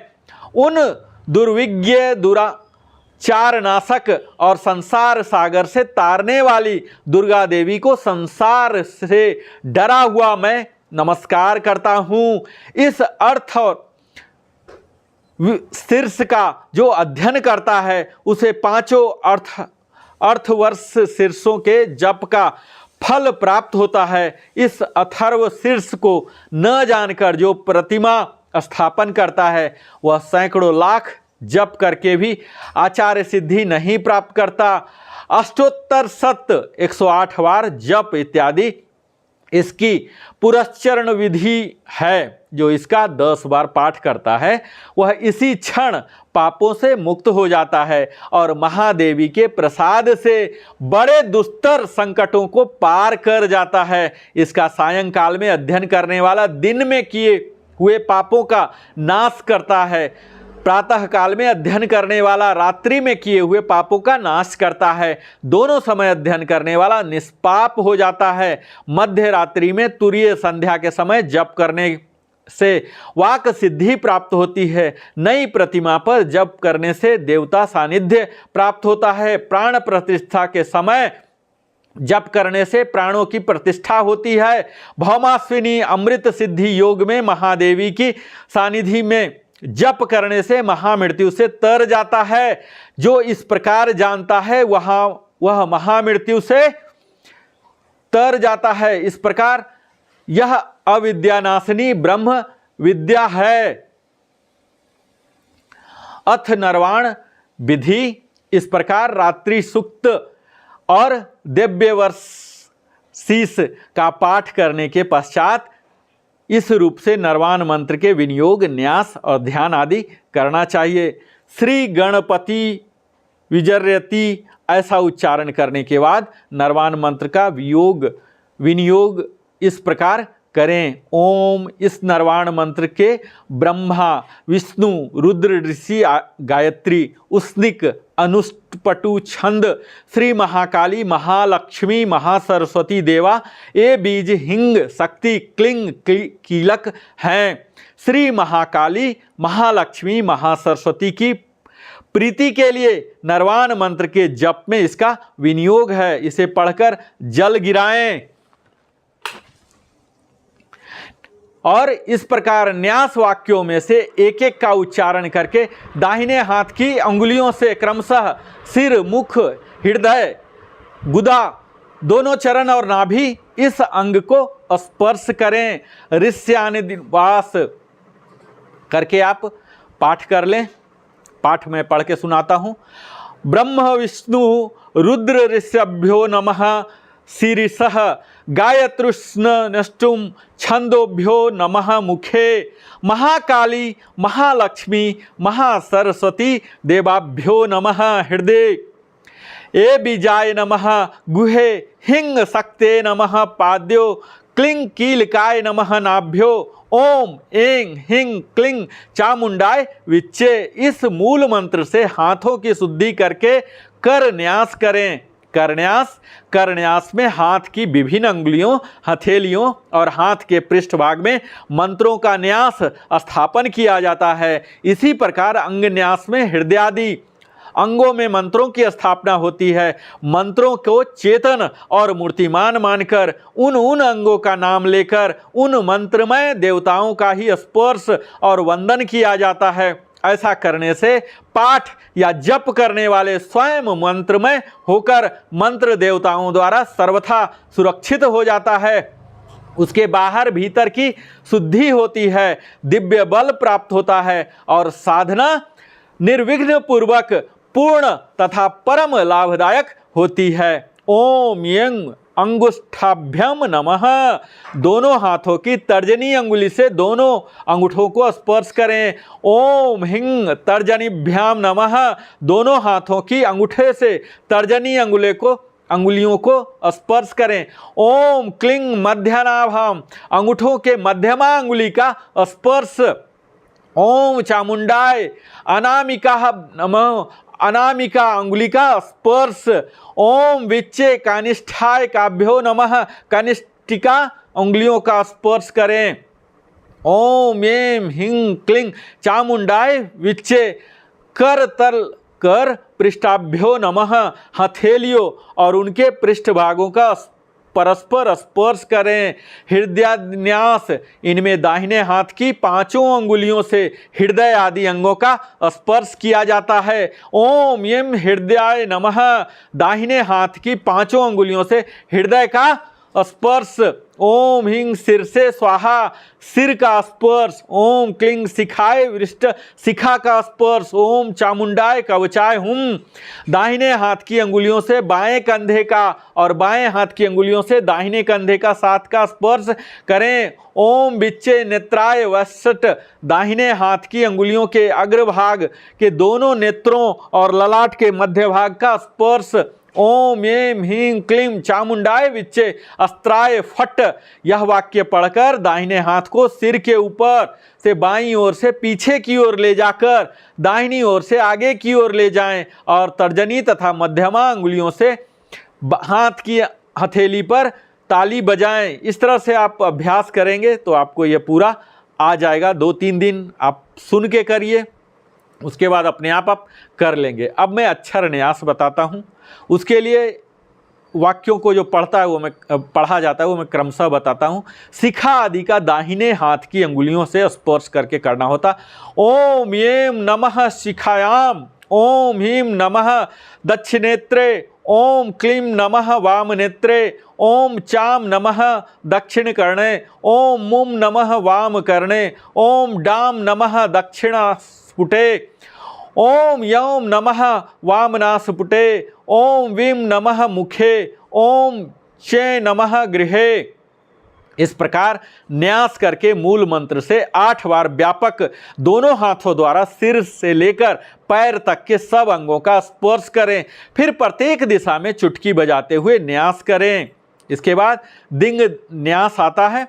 ओम येम प्राच्ये नमः, ओम येम आग्नेय नमः, ओम हिंग दक्षिणाय नमः, ओम हिंग नत्राक्ये नमः, ओम क्लीं प्रतिच्ये नमः, ओम क्लीं वाक्ये नमः, ओम चामुंडाय उद्देच्ये नमः, ओम चामुंडाय ईशान्ये नमः, ओम येम ह्रीं क्लीं चामुंडाय विच्चे ऊर्ध्वाय नमः, ओम येम ह्रीं क्लीं चामुंडाय विच्चे भूम्ये नमः। भगवान विष्णु के सो जाने पर मधु और कैटभ को मारने के लिए कमल जन्मा ब्रह्मा जी ने जिनका स्तवन किया था, उस महाकाली देवी का मैं सेवन करता हूँ। वे अपने 10 हाथों में खड़ग, चक्र, गदा, वाण, धनुष, परिघ, शूल, भुसुंडी, मस्तक और शंख धारण करती हैं। उनके 3 नेत्र हैं। वे समस्त अंगों में दिव्य आभूषणों से विभूषित हैं। उनके शरीर की कांति नीलमणि के समान है तथा वे 10 मुख और 10 पैरों से युक्त हैं। मैं कमल के आसन पर बैठी हुई प्रसन्न मुख वाली महिषासुर मर्दिनी भगवती लक्ष्मी का भजन करता हूँ, जो अपने हाथों में अक्षमाला, फरसा, गदा, वाण, वज्र, पद्म, धनुष, कुंडिका, दंड, शक्ति, खड़क, ढाल, शंख, घंटा, मधुपात्र, शूल, पाश और चक्र धारण करती हैं। जो अपने कर कमलों में घंटा, शूल, हल, शंख, मुसल, चक्र, धनुष और वाण धारण करती हैं। शरद ऋतु के शोभा संपन्न चंद्रमा के समान जिनकी मनोहर कांति है, जो तीनों लोकों की आधारभूता और शंभु आदि दैत्यों का नाश करने वाली तथा गौरी के शरीर से जिनका प्रकाट्य हुआ है, उन महासरस्वती देवी का मैं निरंतर भजन करता हूँ। फिर ये हिंग अक्षमा मालिकाय नमः इस मंत्र से माला की पूजा करके प्रार्थना करें। ओम हे महाकाय महामाये माले, तुम सर्वशक्ति स्वरूपिणी हो। तुम्हारे में समस्त चतुर्वेद अधिष्ठित हैं, इसलिए मुझे सिद्धि देने वाले हो। ओम हे माले, मैं तुम्हें दाएं हाथ में ग्रहण करता हूँ। मेरे जप में विघ्नों का नाश करो। जप करते समय किए हुए संकल्पित कार्यों में सिद्धि प्राप्त करने के लिए और मंत्र सिद्धि के लिए मेरे ऊपर प्रसन्न हो। ओम अक्षमालाधिपत्य सुसिद्धि देहि देहि देहि सर्व मंत्र साधिने साध्ये साध्ये सर्व सिद्धिम परिकल्प में स्वाहा। इसके बाद ओम ऐं ह्रीं क्लीं चामुंडाय विच्चे इस मंत्र का 108 बार जाप करें। और देवी महेश्वरी, तुम गोपनीय से भी गोपनीय वस्तु की रक्षा करने वाली हो। मेरे निवेदन किए हुए इस जप को ग्रहण करो। तुम्हारी कृपा से मुझे सिद्धि प्राप्त हो। इसे पढ़कर देवी के वाम हस्त में जप निवेदन करें। अब मैं सप्तसती न्यास पढ़ने जा रहा हूँ। तदंतर सप्तसती के विनियोग, न्यास और ध्यान करने चाहिए। न्यास की प्रणाली पूर्वत ही है। विनियोग इस प्रकार है। प्रथम, मध्य और उत्तर चरित्रों के क्रमशः ब्रह्मा, विष्णु, रुद्र ऋषि हैं। श्री महाकाली, महालक्ष्मी और महासरस्वती देवता हैं। गायत्री, उष्णिक और अनुष्टुप छंद है। नंदा, शाकंभरी और भीमा शक्ति है। रक्तदंतिका दुर्गा और भ्रामरी बीज है। अग्नि, वायु और सूर्य तत्व हैं। ऋक, यजुः और सामवेद ध्यान है। सकल कामनाओं की सिद्धि के हेतु श्री महाकाली, महालक्ष्मी और महासरस्वती देवता की प्रीति के लिए प्रथम, मध्य, उत्तर चरित्र के जप में इसका विनियोग किया जाता है। तुम खड़ग धारणी, शूल धारणी, घोर रूपा तथा गदा, चक्र, शंख, धनुष धारण करने वाली हो। वाण, भुसुंडी और परिघ ये भी तुम्हारे अस्त्र हैं। इतना कहकर दोनों हाथों की तर्जनी अंगुलियों के हाथों अंगूठों का स्पर्श करें। देवी आप शूल से हमारी रक्षा करें, अंबिके आप खड़ग से भी हमारी रक्षा करें तथा घंटा का ध्वनि और धनुष की टंकार से भी हम लोगों की रक्षा करें। दोनों हाथों के अंगूठे से दोनों तर्जनी अंगुलियों को स्पर्श करें। चंडिके पूर्व, पश्चिम और दक्षिण दिशा में आप हमारी रक्षा करें तथा ईश्वरी अपने त्रिशूल को घुमाकर आप उत्तर दिशा में भी हमारी रक्षा करें। अंगूठों से मध्यमा अंगुलियों का स्पर्श करें। तीनों लोकों में आपके जो परम सुंदर रूप और अत्यंत भयंकर रूप विचरते रहते हैं, उसके द्वारा भी आप हमारी तथा इस भूलोक की रक्षा करें। अनामिका अंगुलियों का स्पर्श करें। अंबिके आपके कर कमलों में शोभा पाने वाले खड़ग, शूल और गदा आदि जो अस्त्र हों, उन सब के द्वारा आप सब ओर से हम लोगों की रक्षा करें। कनिष्ठिका अंगुलियों का स्पर्श करें। सर्वस्वरूपा, सर्वेश्वरी तथा सब प्रकार की शक्तियों के संपन्न दिव्य रूपा दुर्गे देवी, सब भयों से हमारी रक्षा करो। तुम्हें नमस्कार है। हथेलियों और उसके पृष्ठभागों का स्पर्श करें। तुम खड़ग धारिणी, शूल धारिणी, घोर रूपा दाहिने हाथ की पांचों अंगुलियों से हृदय स्पर्श करें। देवी आप शूल से हमारी रक्षा करें। इतना कहकर सिर का स्पर्श करें। चंडिके पूर्व, पश्चिम इतना कहकर शिखा का स्पर्श करें। आपके जो परम सुंदर रूप दाहिने हाथ का अंगुलियों से, बाएं हाथ का बाएं हाथ की अंगुलियों से, दाहिने कंधे का साथ ही स्पर्श करें। खड़ग, शूल और गदा कहकर दाहिने हाथ की अंगुलियों के अग्रभाग से दोनों नेत्रों और ललाट के मध्य भाग का स्पर्श करें। सर्व स्वरूपा सर्वेश्वरी कहकर दाहिने हाथ को सिर के ऊपर से बाईं ओर से पीछे की ओर ले जाकर दाहिने ओर के आगे की ओर ले आएं और तर्जनी तथा मध्यमा अंगुलियों से बाएं हाथ की अंगुली पर ताली बजाएं। ध्यान, मैं 3 नेत्रों वाली दुर्गा देवी का ध्यान करता हूँ। उनके श्री अंगों की प्रभा बिजली के समान है। वे सिंह के कंधे पर बैठी भयंकर प्रतीत होती हैं। हाथों में तलवार और ढाल लिए अनेक कन्याएं उनकी सेवा में खड़ी हैं। वे अनेक हाथों में चक्र, गदा, तलवार, ढाल, बाण, धनुष, पास और तर्जनी मुद्रा धारण किए हुए हैं। उनका स्वरूप अग्निमय है तथा वे माथे पर चंद्रमा का मुकुट धारण करती हैं। इसके बाद प्रथम चरित्र का विनियोग और ध्यान करके मार्कंडेय जी बोले, सप्तशती का पाठ आरंभ करें। प्रत्येक चरित्र का विनियोग तथा प्रत्येक अध्याय के आरंभ में ध्यान भी दे दिया गया है। पाठ प्रेम पूर्वक भगवती का ध्यान करते हुए करना है। मीठा उत्तम स्वर, अक्षरों का स्पष्ट उच्चारण, पदों का विभाग, स्वर धीरे धीरे बोलना, यह सब हमारे लिए जरूरी होते हैं।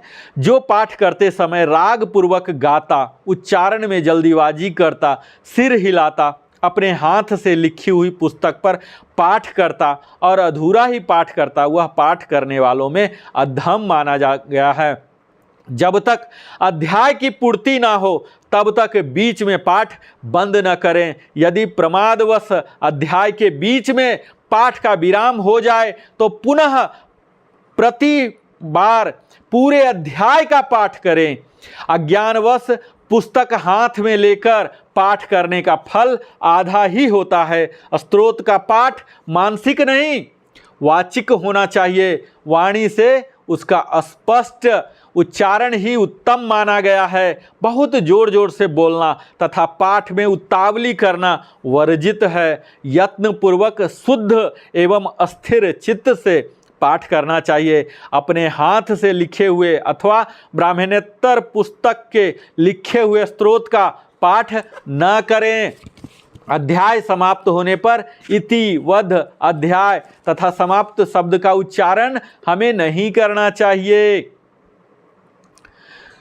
अब हम इस वीडियो के मुख्य हिस्सा में आ चुके हैं, यानी कि अब मैं अध्याय प्रारंभ करने जा रहा हूँ। देखते हैं कितना अध्याय माँ दुर्गा पूरा करवा देती हैं। अथ दुर्गा सप्तशती, पहला अध्याय मैं आरंभ करने जा रहा हूँ।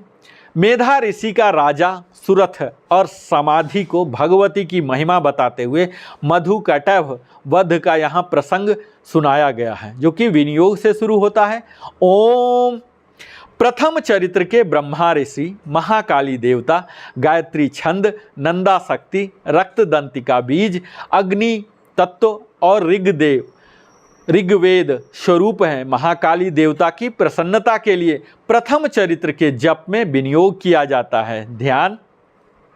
भगवान विष्णु के सो जाने पर मधु और कैटभ को मारने के लिए कमल जन्मा ब्रह्मा जी ने जिनका स्तवन किया था, उन महाकाली देवी का मैं सेवन करता हूँ, या आप महिला हैं तो करती हूँ बोल सकते हैं।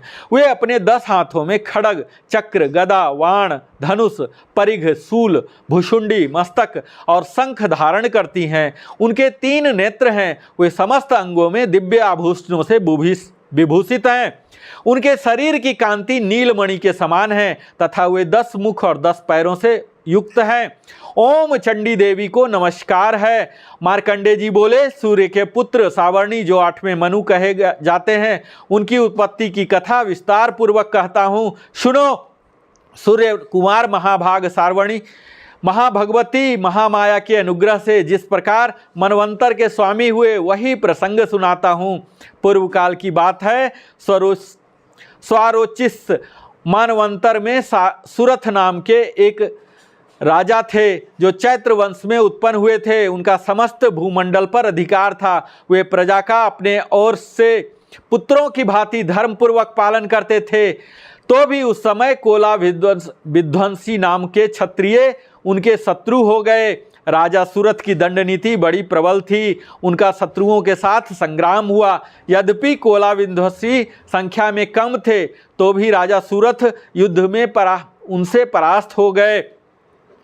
तब वे युद्ध भूमि से अपने नगर को लौट आए और केवल अपने देश के राजा होकर रहने लगे। समूची पृथ्वी से अब उनका अधिकार जाता रहा, किंतु वहाँ भी उन प्रबल शत्रुओं ने उस समय महाभाग राजा सूरथ पर आक्रमण कर दिया। राजा का बल छिन्न हो चला था, इसीलिए उनके दुष्ट बलवान एवं दुरात्मा मंत्रियों ने वहाँ उनकी राजधानी में भी राजकीय सेना और खजाने को हथिया लिया। सूरथ का प्रभुत्व नष्ट हो चुका था, इसीलिए वे शिकार खेलने के बहाने घोड़े पर सवार हो वहाँ से अकेले ही एक घने जंगल में चले गए। वहाँ उन्होंने विप्रवर मेधा मुनि का आश्रम देखा। वहाँ कितने ही हिंसक जीव अपनी स्वाभाविक हिंसावृत्ति छोड़कर परम शांत भाव से रहते थे। मुनि के बहुत से शिष्य उस वन की शोभा बढ़ा रहे थे। वहां जाने पर मुनि ने उनका सत्कार किया और वे मुनि श्रेष्ठ के आश्रम पर इधर उधर विचरते हुए कुछ काल तक रहे। फिर ममता के आकृष्ट चित्त होकर वहां इस प्रकार चिंता करने लगे, पूर्व काल में मेरे पूर्वजों ने जिसका पालन किया था, वही नगर आज मुझसे रहित है। पता नहीं मेरे दुराचारी भृत्य गण उसकी धर्मपूर्वक रक्षा करते हैं या नहीं। जो सदा मद की वर्षा करने वाला और सूरवीर था, वह मेरा प्रधान हाथी अब शत्रुओं के अधीन होकर न जाने किन भोगों को भोगता होगा। जो लोग मेरी कृपा, धन और भोजन पाने से सदा मेरे पीछे पीछे चलते थे, वे निश्चय ही अब दूसरे राजाओं के अनुसरण करते होंगे। उन अपव्ययी लोगों के द्वारा सदा खर्च होते रहने के कारण अत्यंत कष्ट से जमा किया हुआ मेरा वह खजाना खाली हो जाएगा। ये तथा और कई बातें राजा सूरथ निरंतर सोचते रहते थे। एक दिन उन्होंने वहां विप्रवर मेधा के आश्रम के निकट एक वैश्य को देखा और उससे पूछा, भाई तुम कौन हो? यहाँ तुम्हारे आने का क्या कारण है? तुम क्यों शोकग्रस्त और अनमने से दिखाई देते हो? राजा सूरथ का यह प्रेम पूर्वक कहा हुआ वचन सुनकर वैश्य ने विनीत भाव से उन्हें प्रणाम करके कहा। वैश्य बोला, राजन, मैं धनियों के कुल में उत्पन्न एक वैश्य हूँ। मेरा समाधि है। मेरे दुष्ट स्त्री पुत्रों ने धन के लोभ से मुझे घर से बाहर निकाल दिया है। मैं इस समय धनी स्त्री और पुत्रों से वंचित हूँ। मेरे विश्वसनीय बंधुओं ने मेरा ही धन लेकर मुझे दूर कर दिया, इसलिए दुखी होकर मैं वन में चला आया हूँ। यहाँ रहकर मैं इस बात को नहीं जानता कि मेरे पुत्रों की, स्त्री की और स्वजनों की कुशल है या नहीं। इस समय घर में वे कुशल से रहते हैं अथवा उन्हें कोई कष्ट है, यह मैं नहीं जानता। वे मेरे पुत्र कैसे हैं, क्या वे सदाचारी हैं अथवा दुराचारी हो गए हैं। राजा ने कहा, जिन लोभी स्त्री पुत्र आदि ने धन के कारण तुम्हें घर से निकाल दिया, उनके प्रति तुम्हारे चित्त में इतने स्नेह का बंधन क्यों है?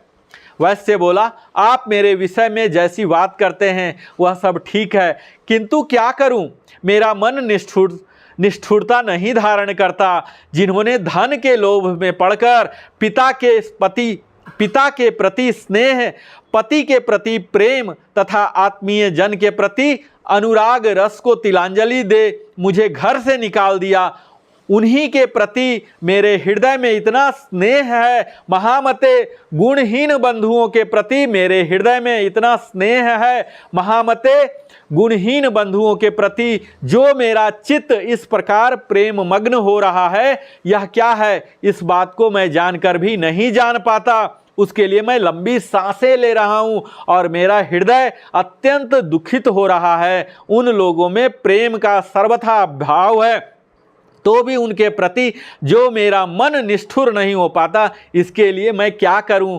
मार्कंडेय जी कहते हैं, ब्राह्मण तदंतर राजाओं में श्रेष्ठ सूरथ और वह समाधि नामक वैश्य दोनों साथ साथ मेधा मुनि की सेवा में उपस्थित हुए और उनके साथ यथा योग्य न्यायानुकूल विनय पूर्वक वर्ताव करते बैठे। तत्पश्चात वैश्य और राजा ने कुछ वार्तालाप आरंभ किया। राजा ने कहा, भगवान, मैं आपसे एक बात पूछना चाहता हूँ, उसे बताइए। मेरा चित्त अपने अधीन न होने के कारण वह बात मेरे मन को बहुत दुखित करती है। जो राज्य मेरे हाथ से चला गया, उसमें और उसके संपूर्ण अंगों में मेरी ममता बनी हुई है। मुनि श्रेष्ठ, यह जानते हुए भी कि वह अब मेरा नहीं है, अज्ञानी की भांति मुझे उसके लिए दुख होता है। यह क्या है?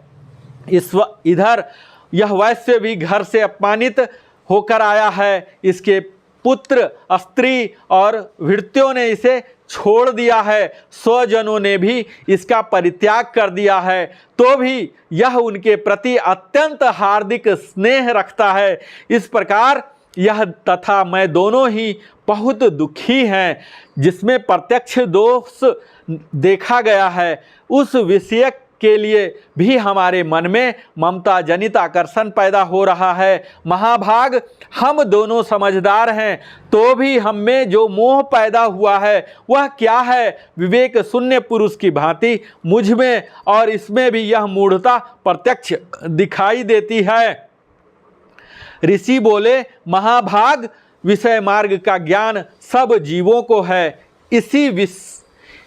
इस प्रकार विषय भी सबके लिए अलग अलग है। कुछ प्राणी दिन में नहीं देखते और दूसरे रात में नहीं देखते, तथा कुछ जीव ऐसे हैं जो दिन और रात्रि में भी बराबर ही देखते हैं। यह ठीक है कि मनुष्य समझदार होते हैं, किंतु केवल वे ही ऐसे नहीं होते। पशु, पक्षी, मृग आदि सभी प्राणी समझदार होते हैं। मनुष्यों की समझ भी वैसी ही होती है जैसी उन मृग और पक्षियों की होती है, तथा जैसी मनुष्यों की होती है वैसी ही उन मृग, पक्षी आदि की भी होती है। यह तथा अन्य बातें भी प्रायः दोनों में समान ही है। समझ होने पर भी इन पक्षियों को तो देखो, स्वयं भूख से पीड़ित होते हुए भी मोहवश पक्षियों की चोंच में कितने चाव से अन्न दाने डाल रहे हैं। नर श्रेष्ठ, क्या तुम नहीं देखते कि ये मनुष्य समझदार होते हुए भी लोभवश अपने किए हुए उपकार का बदला पाने के लिए पुत्रों की अभिलाषा करते हैं? यद्यपि उन सब में समझ की कमी नहीं है, तथापि वे संसार की स्थिति, जन्म मरण की परंपरा बनाए रखने वाली भगवती महामाया के प्रभाव द्वारा ममतामय भंवर से युक्त मोह के गहरे गर्त में गिराए गए हैं। इसीलिए इसमें आश्चर्य नहीं करना चाहिए। जगदीश्वर भगवान विष्णु की योग निद्रा रूपा जो भगवती महामाया है, उन्हीं से यह जगत मोहित हो रहा है। वे भगवती महामाया देवी ज्ञानियों के भी चित्त को बलपूर्वक खींचकर मोह में डाल देती हैं। वे ही इस संपूर्ण चराचर जगत की सृष्टि करती हैं तथा वे ही प्रसन्न होने पर मनुष्यों के मुक्ति के लिए वरदान देती हैं। वे ही पराविद्या, संसार बंधन और मोक्ष की हेतुभूता सनातनी देवी तथा संपूर्ण ईश्वरों की भी अधीश्वरी हैं। राजा ने पूछा, भगवान, जिन्हें आप महामाया कहते हैं, वे देवी कौन हैं? ब्राह्मण उनका अभिवार्य कैसे हुआ तथा उनके चरित्र कौन कौन हैं? ब्रह्मवेताओं में श्रेष्ठ महर्षि उन देवी का जैसा प्रभाव हो, जैसा स्वरूप हो और जिस प्रकार प्रादुर्भाव हुआ हो, वह सब मैं आपके मुख से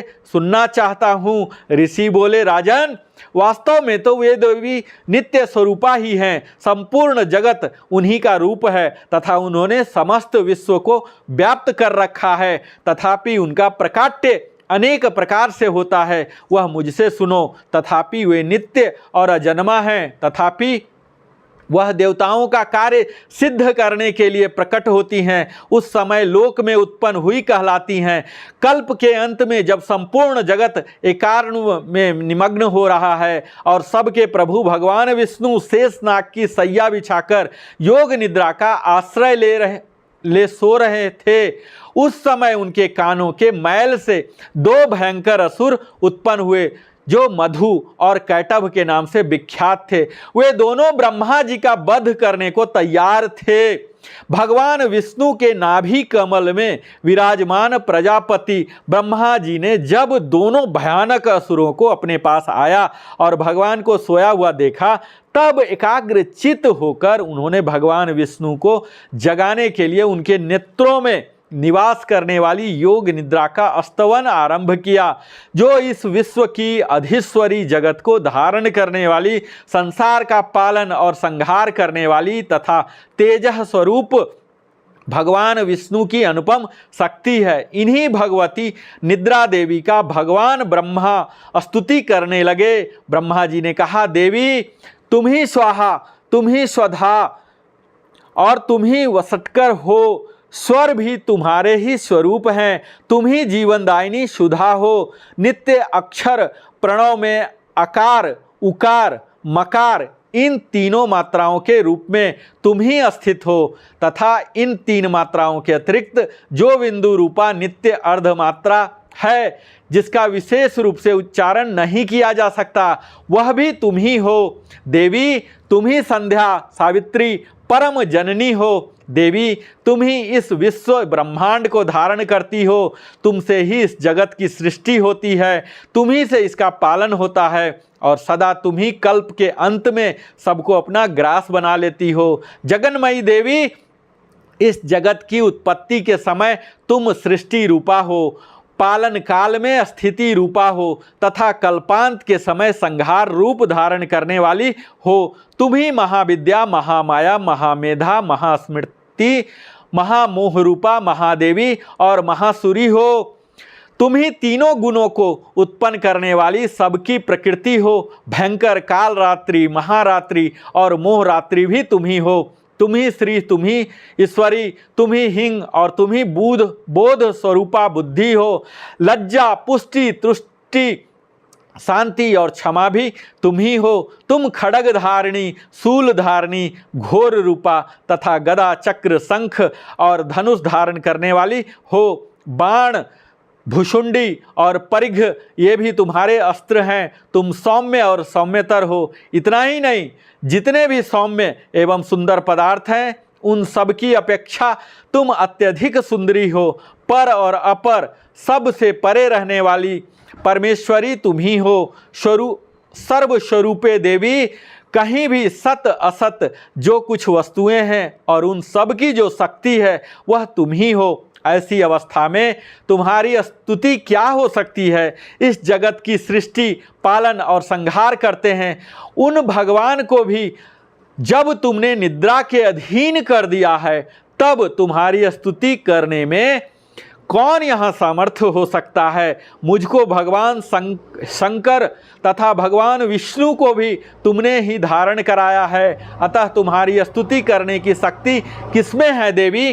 तुम जो अपने इस उदार प्रभावों से ही प्रशंसित हो, ये जो दोनों दुर्धर्ष असुर मधु और कैटभ हैं, इनको मोह में डाल दो और जगदीश्वर भगवान विष्णु को शीघ्र ही जगा दो। साथ ही इनके भीतर इन दोनों महान असुरों को मार डालने की बुद्धि उत्पन्न कर दो। ऋषि कहते हैं, राजन, जब ब्रह्मा जी ने वहाँ मधु और कैटभ को मारने के उद्देश्य से भगवान विष्णु को जगाने के लिए तमोगुण की अधिष्ठात्री देवी योग निद्रा की इस प्रकार स्तुति की, तब वे भगवान के नेत्र, मुख, नासिका, बाहु, हृदय और वक्षस्थल से निकलकर अव्यक्त जन्मा ब्रह्मा जी की दृष्टि के समक्ष खड़ी हो गई। योग निद्रा से मुक्त होने पर जगत के स्वामी भगवान जनार्दन उस एकार्णव के जल में शेषनाग की सैया से जाग उठे।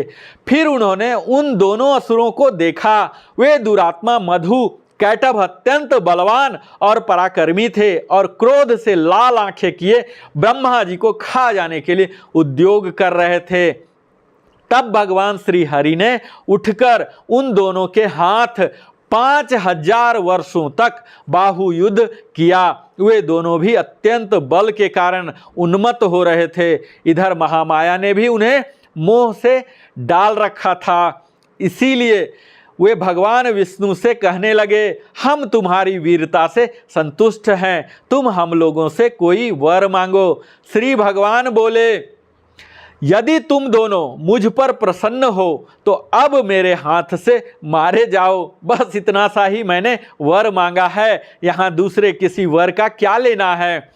ऋषि कहते हैं, इस प्रकार धोखे में आ जाने पर जब उन्होंने संपूर्ण जगत में जल ही जल देखा, तब कमल नयन भगवान ने कहा, जहाँ पृथ्वी जल में डूबी हुई न हो, जहाँ सूखा स्थान हो, वहीं हमारा वध करो। ऋषि कहते हैं, तब तथास्तु कहकर शंख चक्र गदा धारण करने वाले भगवान ने उन दोनों के मस्तक अपनी जांघ पर रखकर चक्र से काट डाले। इस प्रकार ये देवी महामाया ब्रह्मा जी की स्तुति करने पर स्वयं प्रकट हुई थी। अब पुनः तुमसे उनके प्रभाव का वर्णन करता हूँ। इस प्रकार दुर्गा सप्तशती का पहला अध्याय समाप्त होता है। अब मैं दूसरा अध्याय बता रहा हूँ, जिसमें कि प्रमुखतः देवताओं के तेज से देवी का प्रादुर्भाव और महिषासुर की सेना की वध का कथा यहाँ वर्णन मिलता है, जो कि विनियोग से प्रारंभ होता है। ओम। मध्यम चरित्र के विष्णु ऋषि, महालक्ष्मी देवता, उष्णिक छंद, शाकंभरी शक्ति, दुर्गा बीज, वायु तत्व और यजुर्वेद स्वरूप है। श्री महालक्ष्मी की प्रसन्नता के लिए मध्यम चरित्र के पाठ में इसका विनियोग है। ध्यान। मैं कमल के आसन पर बैठी हुई प्रसन्न मुख वाली महिषासुर मर्दिनी भगवती महालक्ष्मी का प्रार्थना करता और नारी हैं तो करती हूँ, जो अपने हाथों में अक्ष, माला, फरसा, गदा, वाण, वज्र, पद्म, धनुष, कुंडिका, दंड, शक्ति, खड़क, ढाल, शंख, घंटा, मधु, पात्र, शूल, पास और चक्र धारण करती है। ऋषि कहते हैं, पूर्व काल में देवताओं और असुरों में पूरे 100 वर्षों तक घोर संग्राम हुआ था। उसमें असुरों का स्वामी महिषासुर था और संग्राम वर्षों तक हुआ था, जिसमें देवताओं के नायक इंद्र थे। उस युद्ध में देवताओं की सेना महाबली असुरों के परास्त हो गई थी। संपूर्ण देवताओं को जीतकर महिषासुर इंद्र बन बैठा। तब पराजित देवता प्रजापति ब्रह्मा जी को आगे करके उस स्थान पर गए जहां भगवान शंकर और विष्णु विराजमान थे। देवताओं ने महिषासुर के पराक्रम और उनकी पराजय का यथावत वृतांत उन दोनों देवेश्वरों से विस्तार पूर्वक कहकर सुनाए। वे बोले, भगवान, महिषासुर सूर्य, इंद्र, अग्नि, वायु, चंद्रमा, यम, वरुण, अन्य देवताओं के भी अधिकार छीनकर स्वयं ही सबका अधिष्ठाता बना बैठा है। उस दुरात्मा महिष ने समस्त देवताओं को स्वर्ग से निकाल दिया है। अब वे मनुष्यों को भांति पृथ्वी पर विचरते हैं। दैत्यों की यह सारी करतूत हमने आप लोगों से कह सुनाई। अब हम आपका ही शरण में आए हैं, उसके वध का कोई उपाय सोचिए। इस प्रकार देवताओं के वचन सुनकर भगवान विष्णु और शिव के दैत्यों पर बड़ा क्रोध किया। उनको मोह तन गया, भौं तन गया और मुंह टेढ़ा हो गया। सब अत्यंत कोप में भरे हुए चक्रपाणी श्री विष्णु के मुख से एक महान तेज प्रकट हुआ। इसी प्रकार ब्रह्मा, शंकर तथा इंद्र आदि अन्यान्य देवताओं के शरीर में भी बड़ा भारी तेज निकला। वह सब मिलकर एक हो गया। महान तेज का वह पुंज जाजल्यमान पर्वत सा जान पड़ा। देवताओं ने देखा, वहां उनकी ज्वालाएं संपूर्ण दिशाओं में व्याप्त हो रही थी। संपूर्ण देवताओं के शरीर से प्रकट हुए उस तेज की कहीं तुलना नहीं थी। एकत्रित होने पर वह एक नारी के रूप में परिणत हो गया और अपने प्रकाश से तीनों लोकों में व्याप्त जान पड़ा। भगवान शंकर का जो तेज था उससे उस देवी का मुख प्रकट हुआ। यमराज के तेज से उसके सिर पर बाल निकल आए। श्री विष्णु भगवान के तेज से उसकी भुजाएं उत्पन्न हुई। चंद्रमा के तेज से दोनों स्तनों और इंद्र के तेज से मध्य भाग कटी प्रदेश का प्रादुर्भाव हुआ।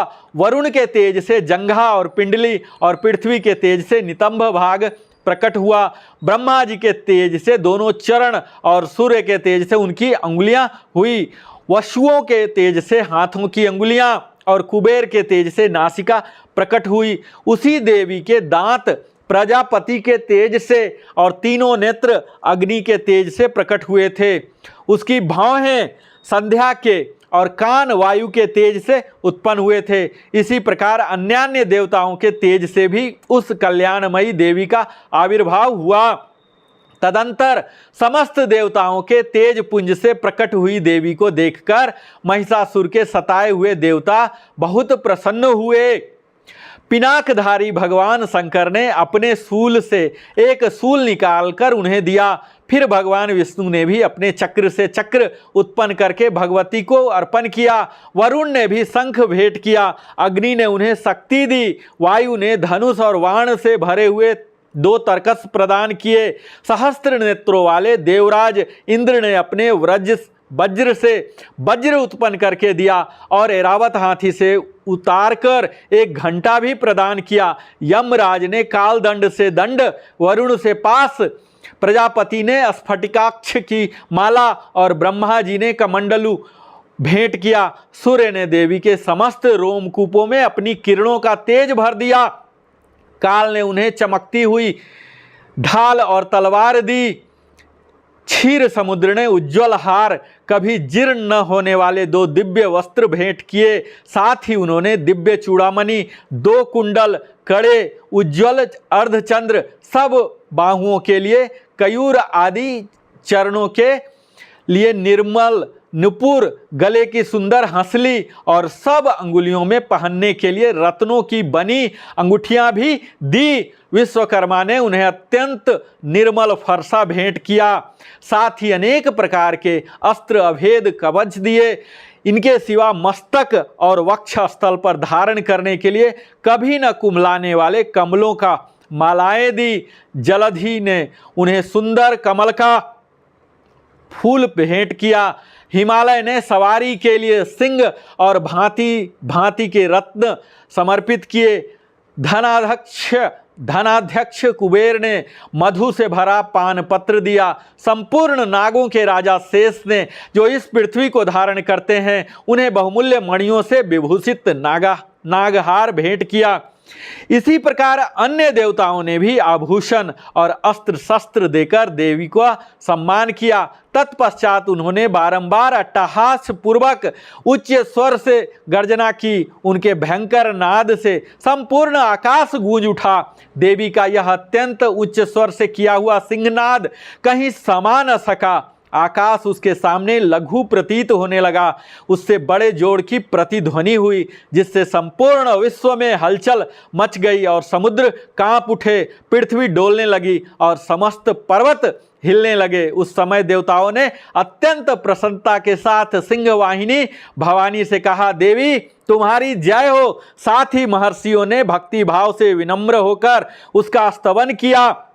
संपूर्ण त्रिलोकी को क्षोभग्रस्त देख दैत्यगण अपनी समस्त सेना को कवच आदि से सुसज्जित कर हाथों से हथियार ले सहसा उठकर खड़े हो गए। उस समय महिषासुर ने बड़े क्रोध में आकर कहा, आह यह क्या हो रहा है। फिर वह संपूर्ण असुरों से घिरकर उस सिंहनाद की ओर लक्ष्य करके दौड़ा और आगे पहुंचकर उसने देवी को देखा, जो अपनी प्रभा से तीनों लोकों को प्रकाशित कर रही थी। उनके चरणों से के भार से पृथ्वी दबी जा रही थी। माथे के मुकुट से आकाश में रेखा सी खींच रही थी तथा वे धनुष की टंकार से सातों पातालों को क्षुब्ध किए देती थी। देवी अपनी हजारों भुजाओं से संपूर्ण दिशाओं को आच्छादित कर खड़ी थी। तदंतर उनके साथ दैत्यों का युद्ध छिड़ गया। नाना प्रकार के अस्त्र शस्त्रों के प्रहार, संपूर्ण दिशाएं उदासित होने लगी। चिच्छुर नामक महान असुर महिषासुर का सेना नायक था। वह देवी के साथ युद्ध करने लगा। अन्य दैत्यों की चतुरंगिणी सेना साथ लेकर चामर भी लड़ने लगा। 60,000 रथियों के साथ आकर उदग्र नामक महादैत्य ने लोहा लिया। 1 करोड़ रथियों को लेकर महाहनु नामक दैत्य युद्ध करने लगा। उसके रोए तलवार के समान तीखे थे। वह असीलोमा नामक महादैत्य 5 करोड़ रथी सैनिकों सहित युद्ध में आ डटा। उस युद्ध भूमि में लड़ने लगा। परिवारित नामक राक्षस हाथी सवार और घुड़सवारों के अनेक दलों तथा 1 करोड़ रथियों की सेना लेकर युद्ध करने लगा। विडाल नामक दैत्य 5 अरब रथियों से घिरकर लोहा लेने लगा। इनके अतिरिक्त और भी हजारों महादैत्य हाथी और घोड़ों की सेना साथ लेकर देवी के साथ युद्ध करने लगा। स्वयं महिषासुर उस रणभूमि में कोटि कोटि सहस्त्र रथ हाथी और घोड़ों की सेना से घिरा हुआ खड़ा था। वे दैत्य देवी के साथ तोमर, भिंदीपाल, शक्ति, मूषल, खड़ग, परशु और पटिस आदि अस्त्र शस्त्रों का प्रहार करते हुए युद्ध कर रहे थे। कुछ दैत्य